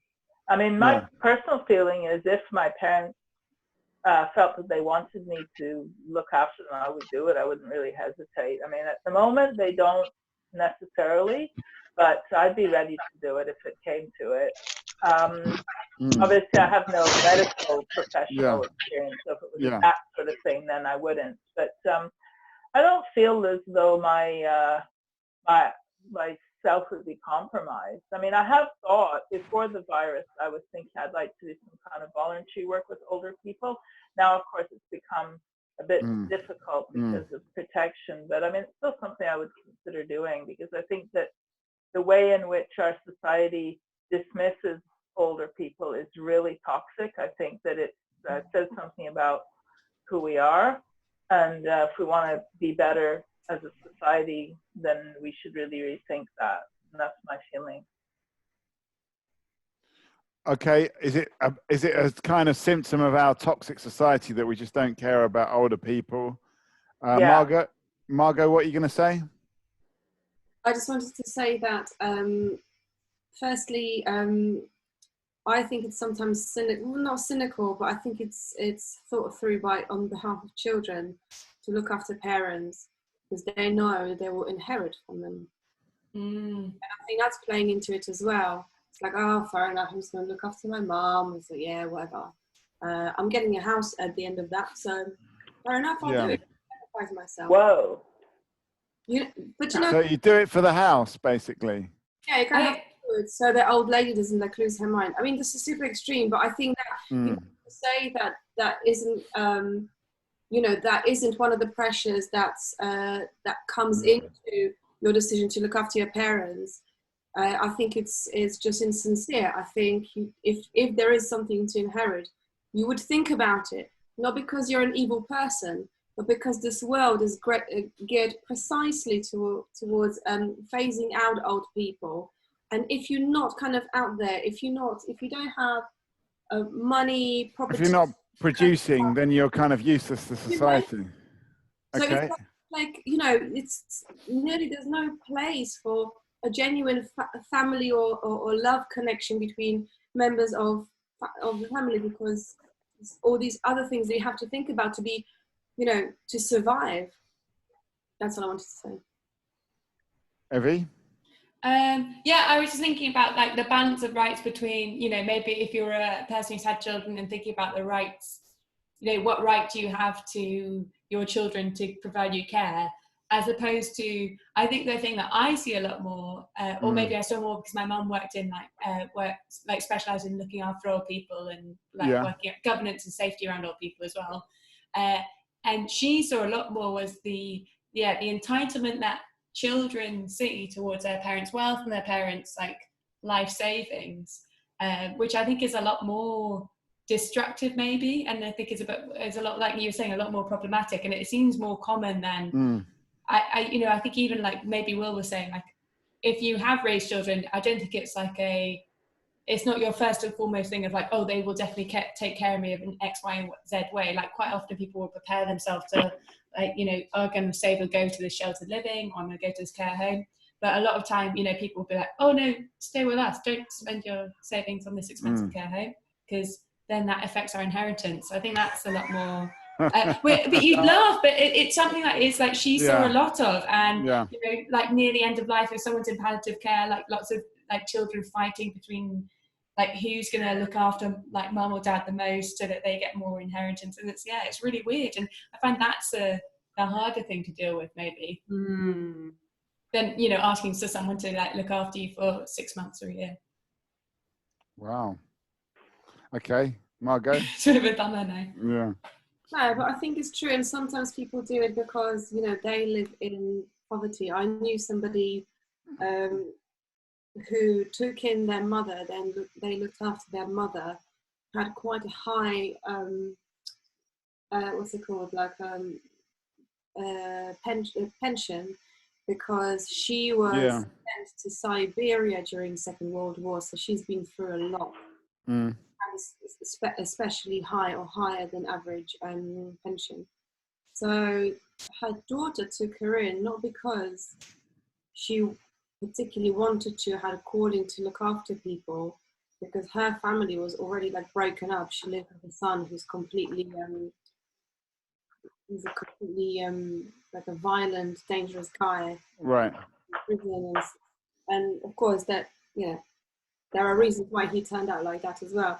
But the point is, this woman took her mother in, and that was the only way for her to be able to survive and give some of the pension to her son so he could leave her alone. It was a mega complicated... it sounds pretty complicated. Yeah. And all of these things, I guess, come to a head in the last moments of life when, when it's the most tricky in a way. So yeah, I mean, so anyway, that was pretty heavy. Yeah. But I think it's important to talk about these things as well, because I think, you know, in the you know, I'm in my 30s now, and people are like, "Oh, well, you're gonna have children," and it's like, it's not even when will you have children. It's not even the conversation. The conversation is, let's be honest and let's think about all of these different things. Well, maybe we don't need to. Maybe we should just reproduce and fuck it, you know. I mean, do most people when they have children think about these things, or do they just go for it? I mean, is it the kind of thing that we should be thinking about more? Should that be the video that people have to watch before they embark on having children? I don't know. Ellen, were you going to say something? I think maybe I missed something, but I was just going to say, I guess most children, I think for my parents' generation, most children were like unplanned. I don't know. And I think maybe my generation, you do need to kind of plan a bit, because I know what Margot was saying. I don't really know why people ask that question, ask women that question, like when you're going to have children. It's nothing to do with this, none of your goddamn business.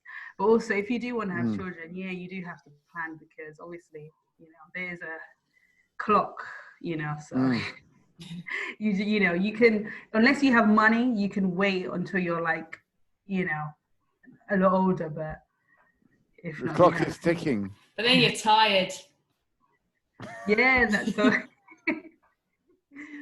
Yeah, that's true. Yeah. Okay. Well, I mean, certain of us might have missed the boat already. Do you know what I mean? In our 40s. Margot, what were you going to say? No, I just want to say, I mean, it's the kind of age-old thing, but I think it's good to kind of like verify it ever so often. I'm reading the comment from Amelia, Happy St. George's Day, by the way, one of England's first BAME heroes. St. George? Yeah, I didn't know that. Yeah, he was from the Middle East or Turkey or somewhere. He wasn't English. Yeah, well, we've had a lot of chat about where he's from, and there's been a lot of different suggestions. He definitely wasn't from Tunbridge Wells. Or Gravesend. No, he certainly wasn't, no. Was he a real person? What's that? Apparently, yeah. Apparently. Oh, really? I mean, Santa Claus was from Turkey. St. Nicholas was from Turkey. Jesus was from the Middle East. The royal family are from Germany. Like all these, well, Jesus isn't perhaps solely British, but they're all foreigners. Yeah, but St. George was a real person, I think. So, and, I mean, does that show that the English, at least, have got a culture of celebrating what comes from outside, or, you know, because everything that is, as you say, the national character comes from a different country? Does that give us a sense of celebrating these external influences? Evie, what were you going to say? Oh, I want to go back onto myths that maybe have been like erased a bit. I think the old word for Alba or Albion, which it like means like the UK, comes from, at least in myths at least, is come from a princess from a group of princesses who escaped from the Middle East who didn't want to get married, or they didn't like their husband, so they kind of were like, so it's no, we want to leave. It's kind of linked to this whole, you know, child wanting to have children, or the pressure of having children, and these princesses didn't want that, so they left. Yeah, I think they were all friends, and obviously they were all sisters. They were all married off, and then they did get to see each other, and they weren't too impressed by that. And also at that point in time, that was probably one of your career options. Your only career option really as a woman was to get married. But they decided they didn't like it, so they murdered all their husbands and then escaped on a boat, and then landed on the shores of Great Britain. And then the person who landed first, I think Alba, and she was the Albion was named after, which is what when you go down like a cul-de-sac in Tunbridge Wells, like you'll see Albion Street and things like that. And it's something that I feel like when I found out, I really liked, I was really delighted about. And so why haven't we learned about this before? But hang on a sec. So how did like some princesses landing on a beach come to be what the country was named after? Because it was named after the first princess who was the leader of the group of sisters, and they were all in awe of her. And she's like, "This is where we will live now." Right. And so they named it after her. Then they also found lots of spirits in the forest and had sex with them, and then had giants. But that's right. Okay. That's the rest of the myth. Okay. Okay. So we're talking, I guess, the mythical origins of the British identity. Yeah, but not very quote unquote British. Well, I was just thinking about how quite a few of these heroes at the moment with essential workers and hospital people, they are from abroad. That's what I was thinking. That's totally true. Yeah. I mean, in Sorry, a way, stop the conversation, haven't I? Well, you're coming to us from abroad. I mean, we've got. Well, one thing. Yeah. I've changed from being an immigrant to being a gringo expat whilst I'm here, so I've gone up in status.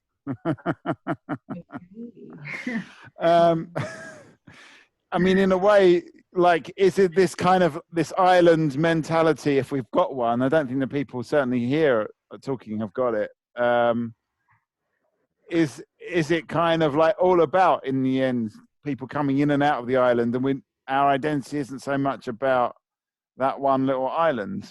I don't know. Margot, what are you going to say? I just wanted to say, so Amit, you're an expat now, are you, or are you a migrant? No, I think I would definitely be an expat. I'm definitely framing myself as an expat here. Yeah. What is the difference between an expat and a migrant?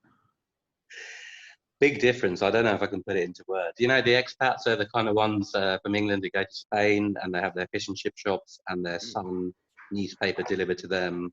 Yeah. And or the ones living in Dubai. Whereas the immigrants are something else entirely. Okay. Margot? Are you an expat or an immigrant? Well, I'm an immigrant apparently because because exactly why. I mean, I think it's to do with class and it's about having money, whether you're an expat or an immigrant, really. I've got lots of money in Argentina. Sorry. Yeah. Because there were, older Polish generation who came to England and they're the expats, and then, the muck came over. It was 2003, 2004. And they were just base people who wanted to, earn money, make a better living, but why? They don't even want to assimilate anyway, ramp up society. So could you self-declare yourself an expat? Not really. No, I'd quite like to declare all expats immigrants. Okay. Yeah. I'm not sure if this concept of expat exists in the UK. I don't think it exists there. What you mean? So maybe if you're American, an American, maybe. Maybe. So it's, in a way, it's about coming from a richer country to a poorer country makes you an expat. Perhaps. I think so. Yeah. It's about power, or perceived power at least. Yeah. Expats a bit more powerful. Yeah. Expats don't have to do anything. They don't have to learn the language. They don't have to assimilate. Immigrants do. Was St. George an expat, where he went on his merry way around killing dragons? Is that an expat thing to do? Or anyway, that's just a question out to the Facebook audience. Maybe they could answer that. Gillian, you got something to say? I never really thought about whether I'm an expat or an immigrant. I mean, I was actually born in the UK by some sort of weird. But I grew up entirely in Canada, and then I moved here to go to university out of a sense of adventure, and I ended up kind of staying here. Yeah. And so the question is, am I an expat or an immigrant? I still really feel very strongly Canadian, and I really identify in terms of having a Canadian mindset, but at the same time, I've been here for quite a while, and I like it here. So yeah. I don't know how I can describe myself. It's a funny sort of in-between feeling. I mean, could you come up with like a third word that would maybe be better than either expat or immigrant? There must be one. I don't really know. Maybe we could put that out to people and find out. Yeah. What do people think? Is there a better word than either expat or immigrant? Because I'm really invested in here. I'm invested in this place, but I still have an alternative identity as being a Canadian person with a Canadian value system and mindset. What is particularly Canadian about your mindset, if you don't mind me asking? Look, I was brought up to be very ecologically conscious.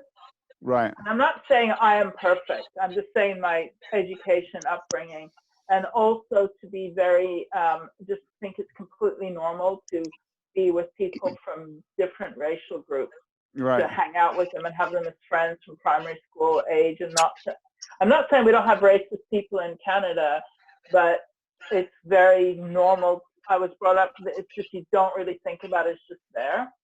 So when I'm always really shocked when I hear people kind of thinking that it's weird, you know what I mean? I find it like, oh, why would you think that's weird?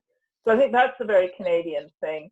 The idea of bilingualism, although I don't speak French very well, I accept it as just kind of, if you have a lot of people who all speak a different language, you should embrace that. So there's certain things that I think that are just, I consider completely normal, but there, you know, other parts of the world don't necessarily see it that way. Yeah. So I'm just trying to link these things together. And what would we call you if we didn't want to call you an expat or an immigrant? What would we call you with this in mind, that you are bringing some different values into our world? Has anyone got any ideas? Can we come up with like a third? Ellen, have you got something? I think that when you live in London, you can just call yourself a Londoner. And that's how I identify myself. Yeah. I'm not British. I'm not English. Yeah. I'm a Londoner. My parents are from Jamaica, but you know, I have Jamaican heritage. But when I'm there, you know, they don't see me as Jamaican. So you're in Kingston and you're like, "Oh, blimey, strike a light! What's happening here?" And they're like, they don't understand what you're saying. Yeah. Yeah. And I also still feel like an immigrant. Anyway, I was born here, but I feel like an immigrant. So. You feel like an immigrant even though you were born in the country? I was born here, but I still see myself as an immigrant, you know? Really? Why? I think it's good to always have that knowledge that you don't quite belong. So you're never fooled. You're never fooled. For example, I don't know if you know the scandal with the Windrush situation that happened. Yeah. Of course, when they came here, they were British citizens, you know, but and also they felt that they were British citizens. So I don't know.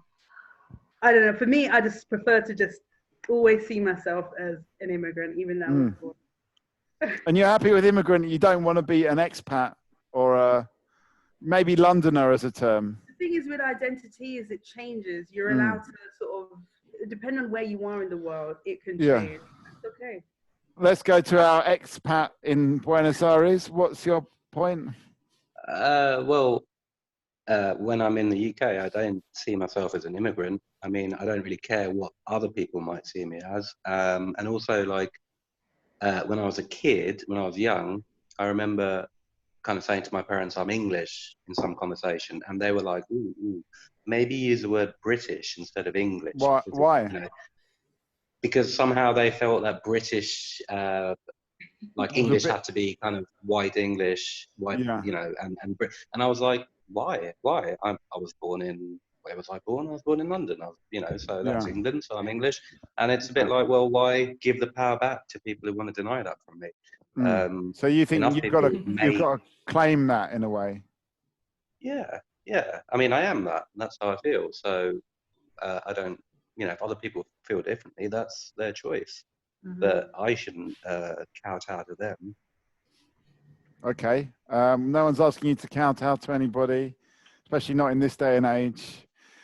Evie, I was going to say, do you think it was your parents being like, oh, they're so British because of the reason you said, or because my association with this, like, you know, even my friends who are like born in the South or in London, if you have any connection to anything that's not England, so if you've got Scottish grandparents, if you're Irish, if you're Welsh, if you're from anywhere else in the world, I feel like people want to claim that before they claim that they're being English, just because, maybe again, because there's like this, there's a few kind of, maybe, I wouldn't want to say stigmas, but maybe like people will take the piss of being English. And like even people I know from London will say they're Londoners before they're English. What's so bad about being English? I think historically England has been the aggressor in terms of, you know, there's a lot of blood on my hands. Exactly. Like I think maybe because there's there's a lot of being the aggressor, and as a national identity we don't have a proud one. Whereas maybe if you're from Wales or from Northern Ireland or from Scotland, you probably have more of a rooting to place. But I am speaking as an English person, so I, you know, maybe have no idea. But are you English? I am. I was accidentally born in America, but that's just down to bad family planning. So I do have an American passport. Well, we talked about that earlier on, didn't we? Yeah. But yeah, I mean, yeah, for all this, I'm definitely 100% English, but I'm not proud of it. Okay. I'm proud of being English, I'm proud of being Indian, and I'm proud of being Zimbabwean, because my dad's family actually moved from India to Rhodesia then, like 100 years ago. So I'm proud of all those things. And when it comes to, there's a Norman Tebbit test, right? You know, which team would you support? And when it comes to cricket, I love my cricket. When it comes to cricket, I support England all day long over India, over anyone. And a lot of my friends who might be, you know, British or English Indian like me, and who like cricket, would support India. But, you know, I'm English, I support England. Okay. It doesn't quite work with football, but yeah. Okay, Ellen's smiling about that. But hang on, let me come to, because all right, go on then quickly, Ellen. Don't worry. Okay, Margot, what's your point? I think I would not unfortunately, but I would intuitively support Poland playing. Do they play cricket? Cricket. I don't think. But what I would then support is the kind of my idea about what I think Poland should be, what its citizens. Oops, what's going on there? Not like racist, phobic, Islamophobic twats, but all the good things about, you know, about Polish culture. So that's what I'm supporting when I'm supporting a Polish football team. But obviously there's that, and there's the reality. That's quite a big thing to put on a banner though, isn't it? Yeah, there's too many words for sure. Yeah. Anti-Semitic, that's another thing that's associated with Poland. But I forgot what I was actually going to say. Well, I guess. Okay, so at what point do you, to English/British people on this chat, at what point do you kind of draw a line? It's like, no, all the kind of colonial past is not, you know, that is not me. And at what point do you make a decision? No, England, that's us playing this football. When is it those Brits back in the day versus, you know, Brits now? I don't know if I'm making my question clear, but well, I guess it's like, can you, between drawing a line between, you know, I wasn't the colonizer, but I am the football team. That's what I identify with. Discuss. Okay, well, we'll have to ask the one English identifying person that's in the room. That's you, and supports the cricket team. Is what can you draw a line between colonial past and cricket achievements? You're asking me? Yeah. Can I draw a line between them? It's a tricky question. I think it's all part of the mix, isn't it? Yeah, I don't know how I feel when I talk about colonialism. Really, it's a confusing kind of place to be. Yeah. Are you allowed to contribute, Mikey? What do you think? Well, I mean, with there not being that many people there, I suppose I could. I mean, I don't know. I do sort of feel that sometimes we celebrate the wrong things about England. Do you know what I mean? Because England has achieved so much, but it doesn't seem to be the things that get put to the forefront. I mean, I was kind of like hinting at it in the questions because I think everything English has actually come from somewhere else. But that's a thing in itself, that this adopting and appropriating of all kinds of innovations or new things, including immigrants for that matter, could actually be a really positive thing about England. But I think somehow we can't embrace that, or we don't seem to celebrate that. You know, like the idea of fish and chips is like Irish potatoes and Jewish battered fish, or like, you know, or the tea, or, you know, or like so many things. It's a part of a mix. Even like the Industrial Revolution, a lot of those things were coming from Belgium, and, you know, but we've kind of in the past adapted and adopted, and, you know, we've been quite probably entrepreneurial or innovative and in doing stuff. And I think somehow that gets missed in front of like this colonial stuff, or like this weird thing about being, you know, that like, you know, this is on St. George's Day. Oh, this is going on for quite a long time now. Sorry.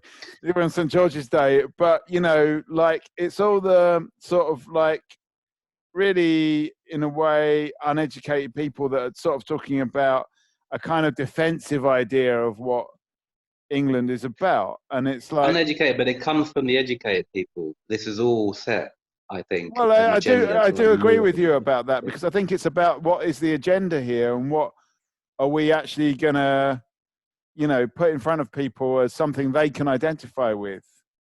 And people obviously need things to identify. That's why football is so big, because you can identify with your team.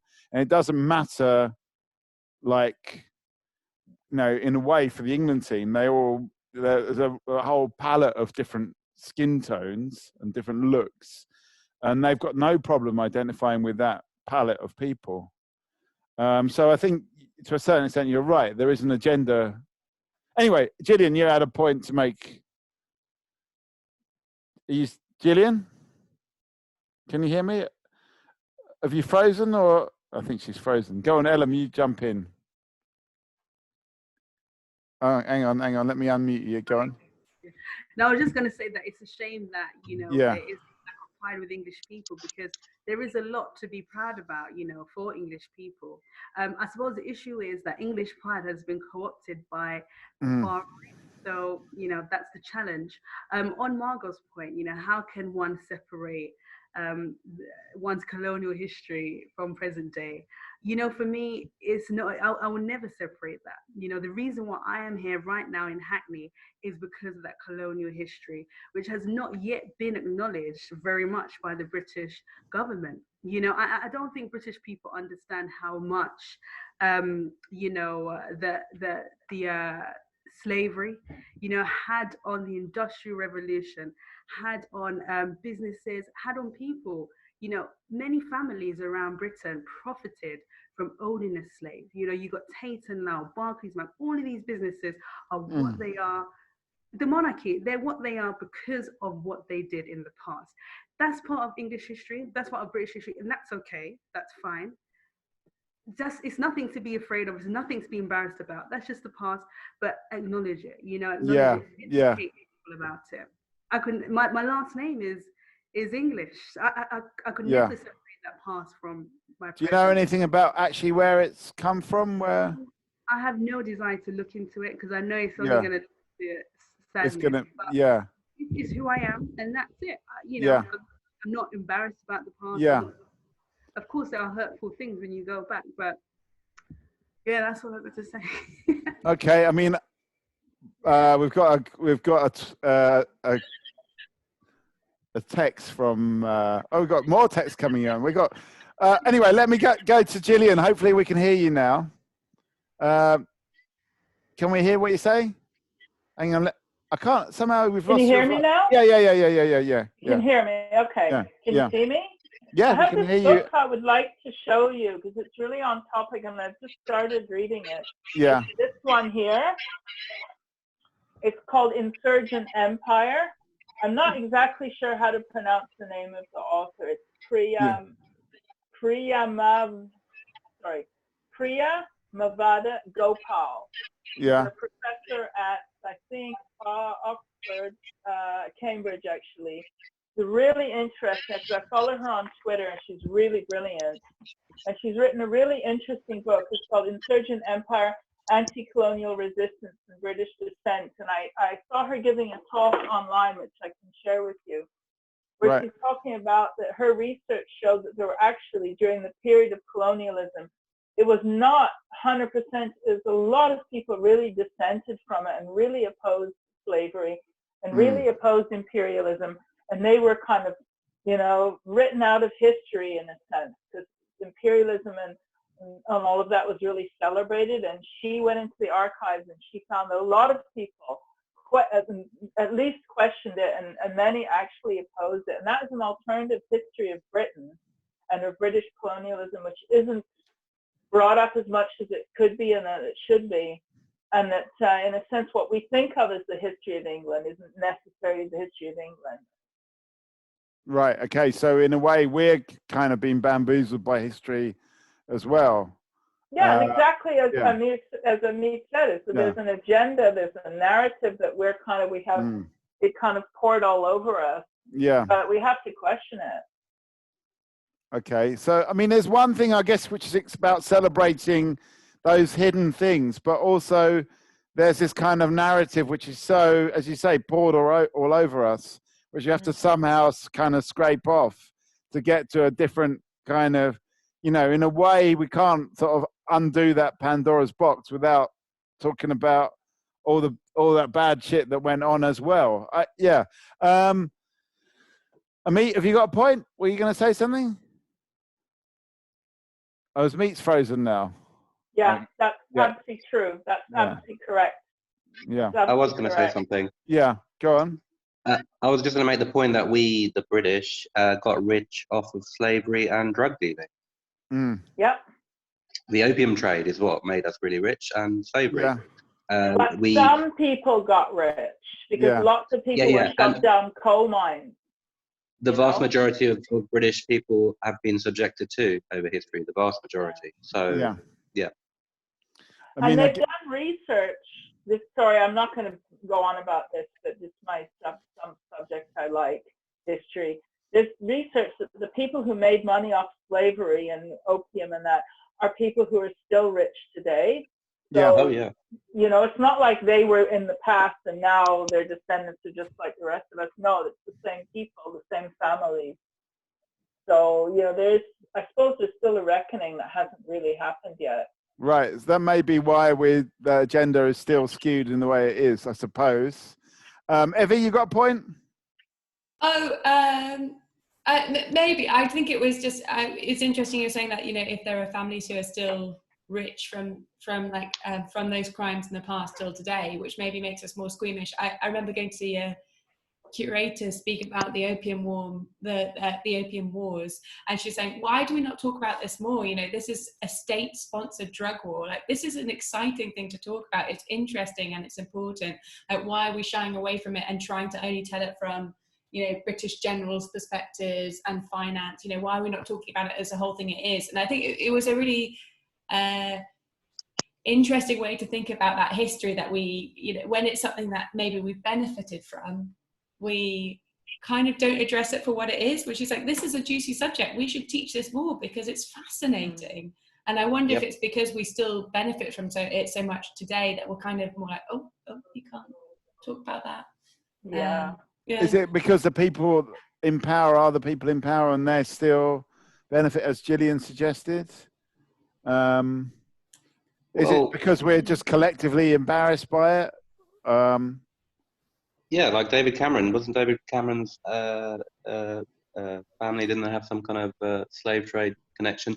But then the descendants of the rich families are also, only a few of them are still rich. The rest of those descendants are you know, slave owners had, you know, raped their slaves and had children and all of this kind of stuff. And you know, Danny Dyer is descended from Edward III. You know, so he's kind of salt of the earth, Cockney working class kind of guy, isn't he? So only a few of the descendants are still rich, but yeah, no, I'd definitely take the point. Yeah. Is he putting it on, Danny Dyer? What, the salt of the earthness? Yeah. I don't know. Just to try and escape the guilt of his colonial past. Well, he didn't know, did he? He was descended from Edward III. Okay. He did some program, you know, who do you think you are? And it turned out. Yeah. Yeah. Okay, as I said, I don't really watch TV, so I'm not following this at all. Oh, right. Yeah. I do know who Danny Dyer is, though, mostly because he called David Cameron a twat. Oh, yeah. But anyway, where are we going to go with this? I mean, is it just that simple? It's just like the power structures are the power structures in this country, and that's one thing that's just carried on for such a long time, and they've just done the most heinous, like, crimes and genocides, and yet it still goes on. And the acknowledgement is the thing, isn't it? If it was acknowledged, then it would be. So you're not even saying give the money back. You're just saying just acknowledge. No, I'm not saying that. That's the reason why you're rich. Just some acknowledgement on all these things. Yeah. Start. You talking now? Start off with just acknowledging it. Okay. Yeah. Margot. Does any of this matter if we are all heading for a complete extinction, though? That's a profound question. Or will we just carry on busying ourselves with subjects of identity, creativity, and bollocks like we think that's important? It's just I'm just curious. The pestilence discriminates not between the rich and. Bit of a fallacy, but yeah. I don't really believe that. I think they've all got bunkers, right? And they're in them right now. So bunkers in their bunkers. Yeah. So the rich are in their bunkers with their own ventilators on hand in case something goes wrong. Yeah. They just have the lungs of some poor people to you know to transplant, to whip out. Yeah. Okay. Evie. I think I took Margot's comments slightly differently, apart from, you know, maybe not thinking of like rich people in bunkers, but, you know, thinking about our relations with people.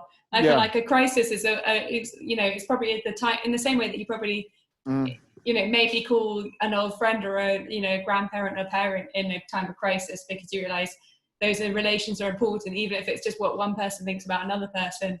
Maybe it is a time to think about those things, because A, we've got a bit more time on our hands, but B, you start to try and value yourself and your relations with other people in the world and try to be at peace with them, maybe. Yeah. I mean, speaking of relations with other people, I did actually say to you a bit earlier on, Evie, that we should give you a go at being in the middle. Oh, yeah. I mean, we've not got huge numbers of people here tonight, but do you want to give that a go? Try it, being the facilitator. So I've probably got a lot to say on this subject. And you do. Just realised it's 25 minutes past as well. So yeah, I'm trying to change my background to host, but my green screen is horrible, and I don't think you want me to see as a giant burger. Well, it's kind of quite freaky. Yeah, it's quite upsetting. Yes, no, I would like that. I think we were probably talking. Well, so far we've talked about. Oh gosh, what have we talked about? Having children. We've talked about being at peace, relations with each other, colonialism. I guess, Mikey, if you are dying to say something, you've got a lot of thoughts. I feel like maybe you should kick us off with an initial thought. Well, I'm going to climb out the middle of the table just to sort of. I know this is weird. This is weird because obviously it's not how things work normally in the normal Talkaoke, but I sort of feel like I literally can't. Maybe this will give us some hints as to the perspective of those kind of rich, kind of moneyed classes that in a way perhaps they need to sort of change their perspective to understand it from a different point of view, because for them it's all about, you know, national pride and achievements, and, you know, willfully or not, neglecting the other side of the story. So I'm going to climb out and give myself a different perspective. Okay, that's very important. And you're going to have to virtually climb in, I suppose. Okay, maybe we'll mail you a green screen for the next one. Oh, thank you. One for you as well. Use a sheet. One for you as well, Ellen, when it's your turn. Okay. Ellen's been quite successfully with her green screen, actually. Yeah. So yeah, what are we going to talk about? We have talked about some very serious matters. We were talking maybe about light-hearted matters before. I already talked about Tiger King, but no one really cared about that. So where are we going to go? We've got an opportunity to start afresh. Maybe like this, once this pandemic is over, maybe we've got an opportunity to start afresh then as well. We've got Mikey, who's just setting for. I mean, you've got a. Will we? Can you explain a bit more? Well, yes, lots of things have changed in the moment, and a lot of us hope that some of these changes will continue. Will they? How long before they get eroded again? Like, you know, when changes come in the past, it's like, what's the word? Checks and balances, or waves, and then things happen to put progressive things happen, and then slowly it gets chipped away again. That's normal, but you can you can still develop, and change happens anyway, but you can actually at least steer it to something more positive, even though there's no sort of, even if you don't believe in a sort of perfect utopian end, you know, you can still kind of reshape and try to make it better. Okay, so Gillian thinks it doesn't matter if the crisis is serious or not, there's always going to be an opportunity to use it to make something better. Everyone else agree? People think that we're just going to go back to normal after this? Mikey? Well, I think not, because I think we're going to end up with a destroyed economy, and we're currently borrowing a lot of money from the ultra rich.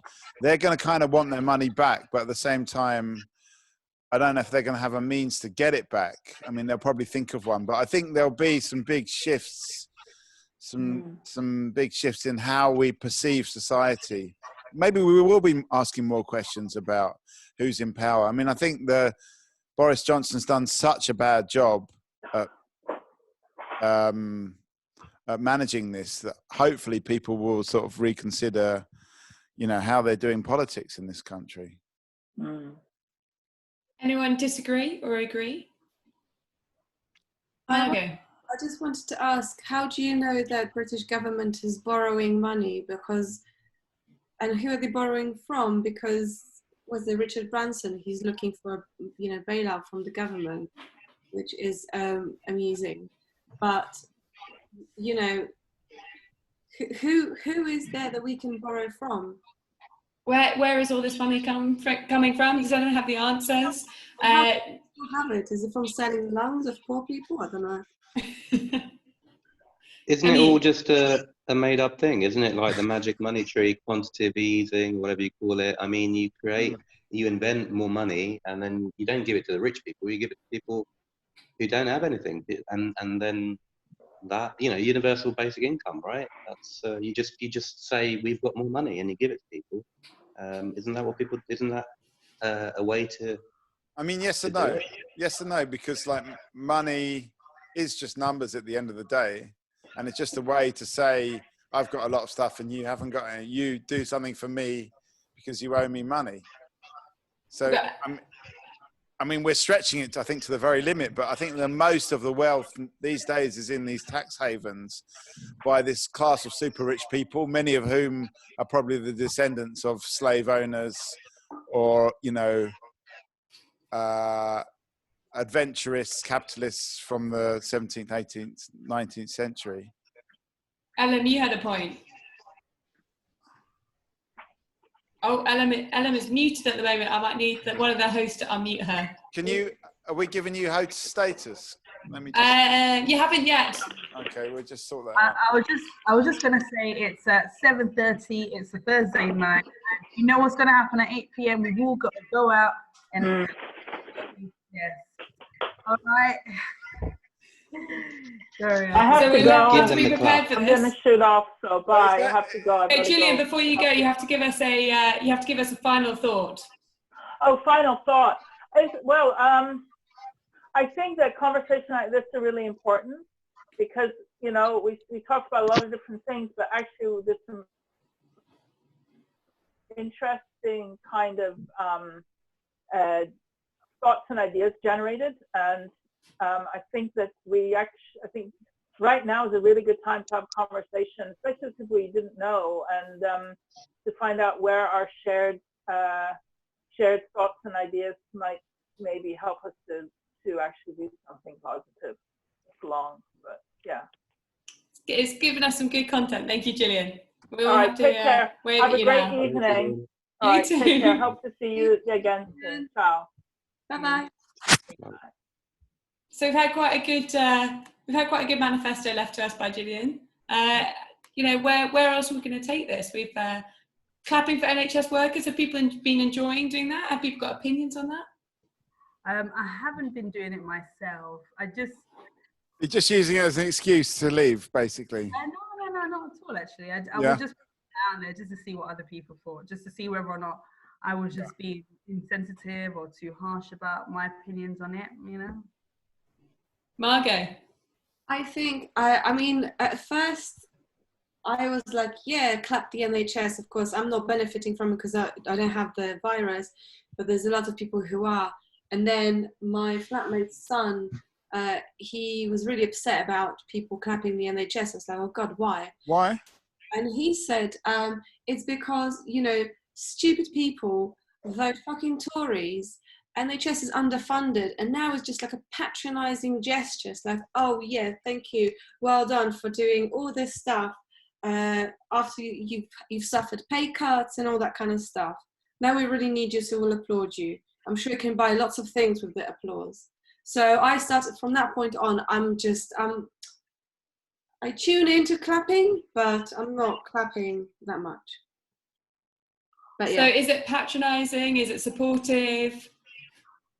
Yeah, I mean, what Margot was saying, yeah, like before, you know, when I heard about this clapping thing, you know, I felt the same way as Margot's flatmate's son. And when I went out there, I did join in, but I kind of felt like it was doing more for me than it would do for the NHS. You know, I felt a sense of community. I was out there clapping with other people, but then so I don't join in. And I don't know. Given the area that I live now, I don't know.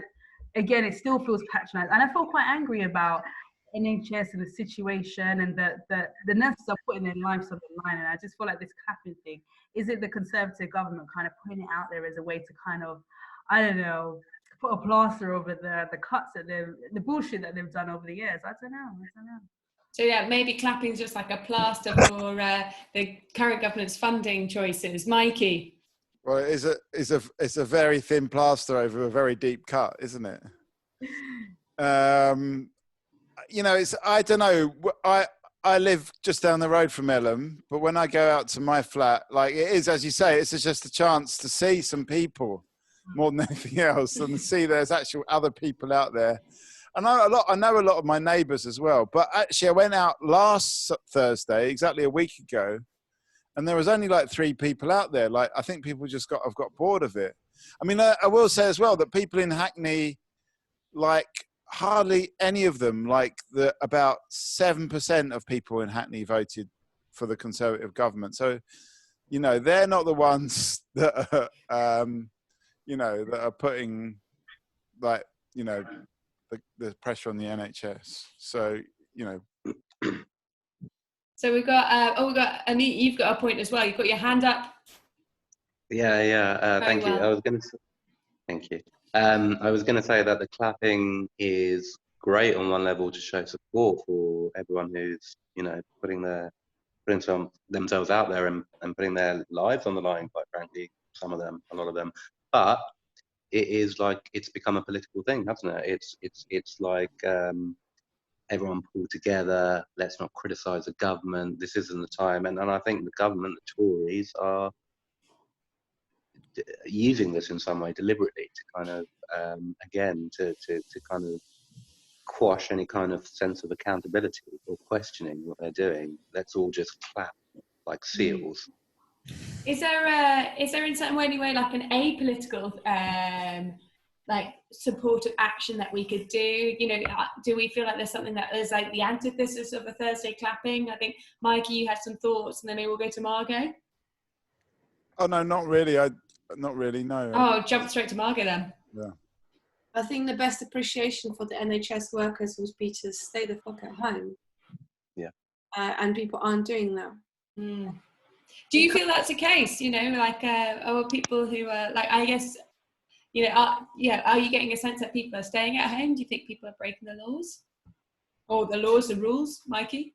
I think people, by and large, are adhering to the, at least, once again, I just can go from my estate. Most of those people are staying at home. Some of the younger people are getting a little bit nervous and tetchy and starting to hang out more in groups. But I think it's, you know, the thing is, it's like a more of a kind of, you know, it's a general thing. It's what the whole population does. And I think as a population, those rules are being adhered to.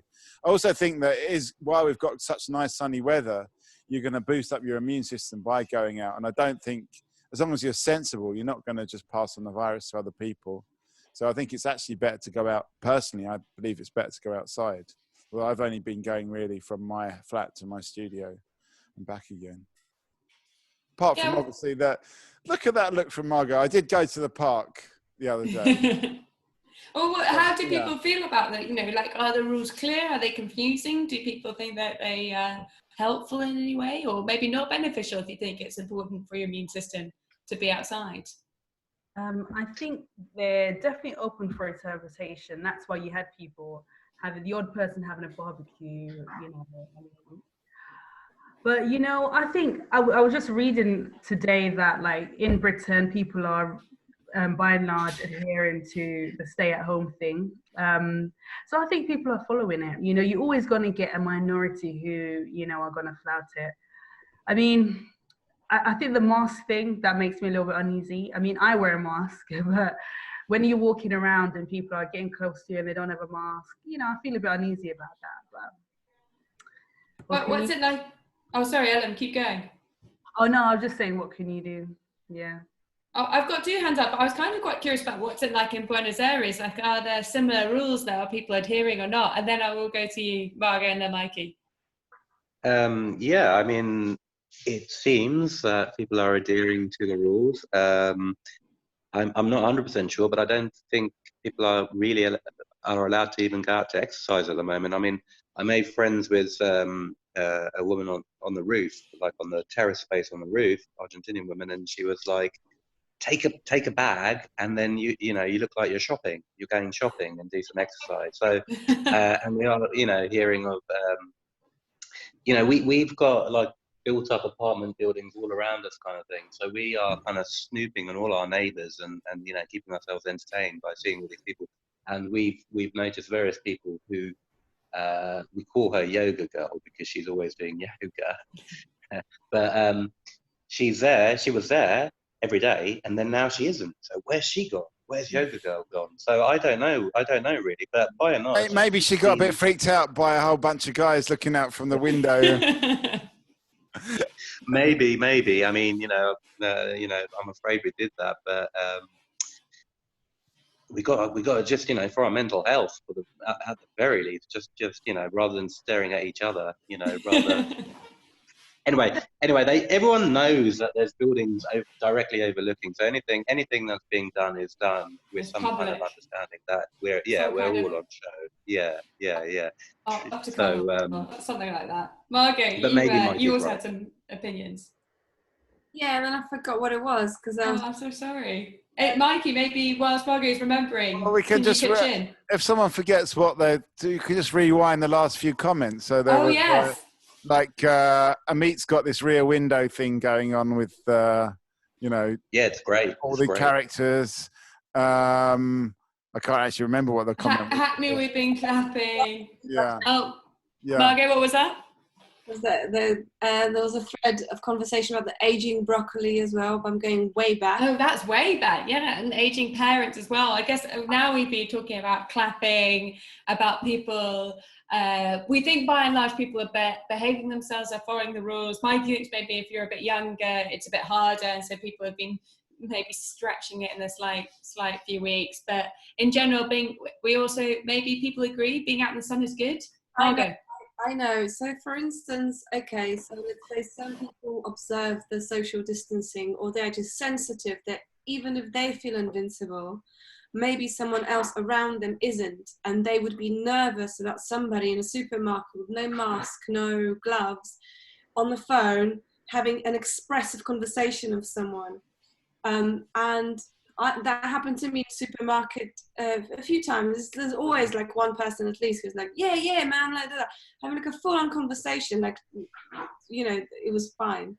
And then I always feel like I try not to be a dick, so I try to like just change direction. But of course, what happens? The weirdo always sits next to you on the train, so then I will bump into them again and again and again. And I just wonder, what would people do? Like, what? I mean, A, has that happened to you? And B, at what point do you say to somebody, mate, we're in this society together, please just calm down? Have we got any answers? Mikey? I don't know. I think there's a lot of anxiety, which is just about the anxiety, because I mean, not that I'm a virologist or anything, or understand really how droplet spread works, but I really don't think it's that easy to catch a virus from somebody being on the phone like even half a meter from you, unless they're like really talking with a lot of, you know, saliva and going, you know what I mean, and just spraying it all over you. I think it's really unlikely that you're going to get a virus from that person. And it's similarly someone walking down the street, even if they're a meter away from you, not 2 meters, and they're not wearing a mask. Have you ever got a virus from somebody just walking past you on the street, or a jogger? People seem to get really worried about joggers. I wouldn't like to test that out with Jonathan Ross. You know, he's one person I'd be quite wary of. Yeah, I mean, obviously some people are a little bit got more saliva, and they, you know, it comes out a bit more. But I just think that that's more anxiety that's out there now. And obviously you've got to be, if you're a considerate person, you've got to be sensitive to that anxiety as well. But from the point of view of that person in the supermarket, you probably won't catch a virus from them. So I'm going to go to Margot and then Amit, just because Margot looks like she's about to explode, and then we'll speak to you guys, and then Ellen as well. We've got a good queue going on. Yeah, Margot first. Yeah, on the point of Mike, it's like, yeah, for sure, maybe you won't catch it, but that's precisely about the levels of anxiety. I mean, some people really, you know, they really experience it and they really struggle with it. Whether they're going to catch it or not because somebody talks on the phone with them doesn't matter. What matters is they're feeling really unnerved, and they really need to be like sensitive around it. If somebody's having mental health issues, or they're having an identity crisis, whatever, you're not going to be like, hey man, just get a grip, it's basically fine. Like, what do you mean you want to be a woman? Like, what the fuck? Like, get over this. You're not going to say that. So why do you feel yourself in position to to induce that fear in other people and anxiety? I think it's just really unfair. Me, well, have you got any answers? Mark thinks it's unfair. Mikey thinks that maybe like we're being overly cautious with our distancing. Me, well, or whatever else thoughts you had. Well, I mean, the thing I was just thinking about is this thing of reporting people. There seems to be a lot of reporting people going on, at least from what I'm reading. And even when we noticed Yoga Girl not being there, me and Rich were like, should we report it? I mean, we were joking, obviously, but there seems to be a lot of this going on, like people taking out petty grievances and stuff on their neighbours because now's the opportunity to report them. So that's what I've been just wondering about at the moment, you know. So we've got anxiety around others, we've got maybe we should start reporting others. Ellen, you also had a point. Yeah, on that note, I was just going to say that, you know, where I live, I saw some residents, you know, basically you've got like a social housing side and then you've got like a private housing side. So on the private housing side, they were having like a party And anyway, I was just like, my God, they always have something to say about the social housing piece. And I was thinking, this is my opportunity to really just like take some pics of them and send it to the housing manager. But I didn't do that. But yeah, so yeah, I definitely see that point. What I was going to say is that, you know, I know you were saying, Mikey, it's anxiety, but sometimes I feel really bad when the supermarket workers, many of them don't wear masks and stuff, but they're talking so closely to people all day, you know, and I think I feel quite bad for them. People are dying from this thing, you know, so I don't think they really know how this thing works at the moment. So yeah. What can you do, Mikey? You've got a. No, I mean, I don't want to be misinterpreted, because I think it is really important to be overcautious. I'm not saying that these people are, you know, can't be more considerate. What I'm saying is we shouldn't be that worried about it when we encounter these people in the supermarket. Maybe the worry is too much for us. But we or should not be, too much, but you know, maybe we should be kind to ourselves as well. We should be overcautious, and we should be overcautious towards others as well, for sure. Margot, how would you, if you were that person, if you were this person in the supermarket, either observing somebody causing anxiety by their behavior or not wearing masks and being on the phone, whatever, how would you react to it? Would you react to it? Walk away. Would you react to it? Walk away if you can. There you go. So you've got maybe to walk away, don't engage with it. Do you like maybe try and talk to them, or does that then maybe get you at risk of going closer to those 2 meters? Are there any other kind of social etiquette things that we've started experiencing in our new normal, our new reality? Now, I'm really. I will go Ellen first and then Amit. Oh no, I was just gonna say, now I take the stairs. You know, I live on the 4th floor, so I don't take the lift anymore. I take the stairwell, which means I'm going to get fitter, you know, from this. I'm found positives. How about you, Amit? Well, I was just who was saying that people in the supermarkets, working in the supermarkets, don't have masks and stuff. I'm really a bit shocked. Maybe I'm out of touch here, because I went to the supermarket here yesterday, and every member of staff had masks, visors, and gloves. So if they can do that here, why can't they do that there? And the second point is about me smoking. I've been feeling like I should really stop smoking, and then yesterday there's an article in The Guardian about French scientists who found that people who smoke are less likely to have severe coronavirus or die from it and all this kind of stuff. So it's also confusing. So it made me feel better about cigarettes, at least. Have you read this? Have you heard this? I read that. Apparently the nicotine, they're finding that there's something. Yeah. Yeah. You know what? I would admit that they don't know what this thing is. I'd be so happy if they were like, they don't know what this thing is. We're just working it out. Yeah, a bit more honesty. Oh yeah, a bit more honesty. Oh my God. Mikey, how do you feel about this Well, news? I mean, I think that's the thing, and I'm pleased that Ellen is embracing the unknown, because the scientists don't know. How can they know? And, you know, they're clutching at straws because every week it's a different thing. It's like ibuprofen is bad for you. No, it's not. Garlic, whatever. Garlic? Yeah, I heard something about garlic. But we don't really... Oh, gin and tonics as well, which... once again, gave me an excuse to have a couple of vodka and tonics. I didn't have any gin left, actually. But, you know, these things come and go. But in the end, we don't really know. We're just trying to work this shit out, and we don't know. And the scientists don't know more than us not knowing. That's really hard for people. And people, you know, talking about the vaccine. There's no fucking vaccine. There's no treatment. It's just all speculation. We don't know when it's going to come or what it's going to be. Mikey, I might have to hand over the hosting duties back to you or Margot. Well, it might. Hang on, because it might be time just to solicit those final thoughts. Because, those final thoughts. Okay, yeah. We do need to get out there. Those of us who are going to go out and clap the NHS. It's not going to be Amit because he's in Buenos Aires. It may not be Ellen. It may not be me. No. We clap every day here. We clap every day in Buenos Aires, not once a week. Yeah. What time? Huh? What time? I think it's 8 o'clock in the evening here, or 8:30. Yeah. some days it's more enthusiastic than other days. There's ebbs and flows, but every day. And is it clapping the health service, or what is it clapping? I think they're clapping me every time I come out on the balcony. But no, yeah, it's the health service. So smoking. An expert. Yeah. I work for the health service. I mean, I work for the NHS. It's ironic I'm here, but yeah, no, they're clapping for the health service. And then half an hour later, they bang their pots to protest against the government. Wow. Oh, wow. Maybe It's a this is what we tradition should in start Argentina. doing. I've heard Yes. of a Miss World who happens to be British. She's also an NHS junior doctor, so she had to give up her duties, her charitable duties as Miss World, and go back and work as a junior doctor.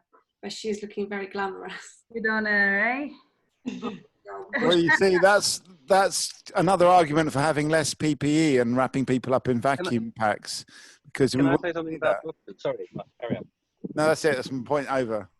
Well, being middle class in India, obviously I know loads of people who are doctors, and like I have a friend of mine who gave up being a doctor 15 years ago and has gone back, and he was thinking he would get a few weeks training, but apparently it was after a week he had to go back, and he was feeling very, very uneasy about that, because obviously 15 years of not being a doctor means you're not really a doctor anymore.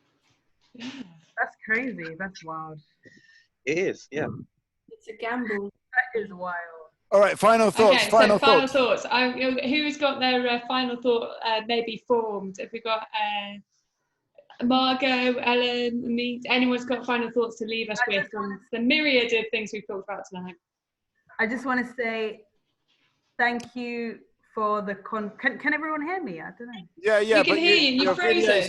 Video's frozen, but we thank can you hear for the conversation. Cool, everyone. Yeah. Thanks. Our heart lifting. Just a thank you. Maybe that's all we need right now. Anyone else want to add any final thoughts they want to add?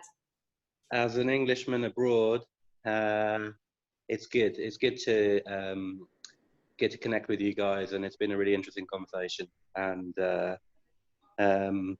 I try and embrace the uncertainty in my I work as a psychotherapist, so my psychotherapeutic stance is embracing the unknown. I don't know anything really. Everything is an assumption on some level. So that's quite comforting to kind of, in a funny way, it's kind of comforting to me that this is kind of, maybe I've said this last time, maybe I'm repeating myself, but that this mask of certainty that we hold on to, that it's all a bit of an illusion. And it's quite nice for me to just sit back and go, yeah, I really don't know. And fate is going to dictate a lot of what happens. And yeah, that's it. That's my final thought, really. Fantastic. Margot? I think the conversation has been really nice. I mean, there's a lot. I've been in a lot of conversations which were very kind of outcome driven, kind of must learn this from the Zoom workshop or whatever. So this is really nice to have a deep conversation with people online. And yeah, I hope that we will build on this experience, and before the climate emergency makes the headlines again, it's not like it went away, that we will have something to fall back on in terms of the community spirit. That's it. Mikey, how about you? Well, I think the community spirit is always there. Like the creativity, it's just bubbling under the surface, ready to go. And I think, the best thing about, I'm such a sort of unrealistic optimist. The best thing about what's happened is that we've peeled off this veneer of normality and this veneer of certainty. And, we're now it's actually more real in a certain extent, because people are, exposed, and it's not just following some preordained pattern. Oh, excellent. I think that people sort of left us with quite a lot of hopeful final thoughts, which I think is quite nice. I think what was I going to take back as my final thought? I quite found the discussion about families and what we owe to each other. It was quite interesting, quite challenging. It sounds like you're selfish. We all decide you're an egotist whether you decide to not have children and have children at the same time, which I think is like a good contradictory conclusion to hold. And I guess also to say thank you to everyone who came in of the evening. So we had Gillian and Will, and I guess Rick is in the background as well, and there's plenty of other people I've forgotten who've come and gone. And thank you to everyone who's been watching us on Facebook Live, whether that's many people or just Dave, maybe. We'll find out. Leave a comment. Just talk to us. People watching this on Facebook, talk to us. Leave a comment. Anything. Show us. So we know that we've connected with people in the world. Exactly. That's what we want to do. Yeah. We're not just in our echo chamber. Yes. Hello. Goodbye. David on Facebook has been consistent, so he says, been drinking for the past 2 hours, pub crawl forever, agenda, earth first. Fantastic. There we go. We'll leave it at that then. Thanks, we'll leave it at that. Thank you very much. Goodbye. Thanks, guys. Brilliant as ever.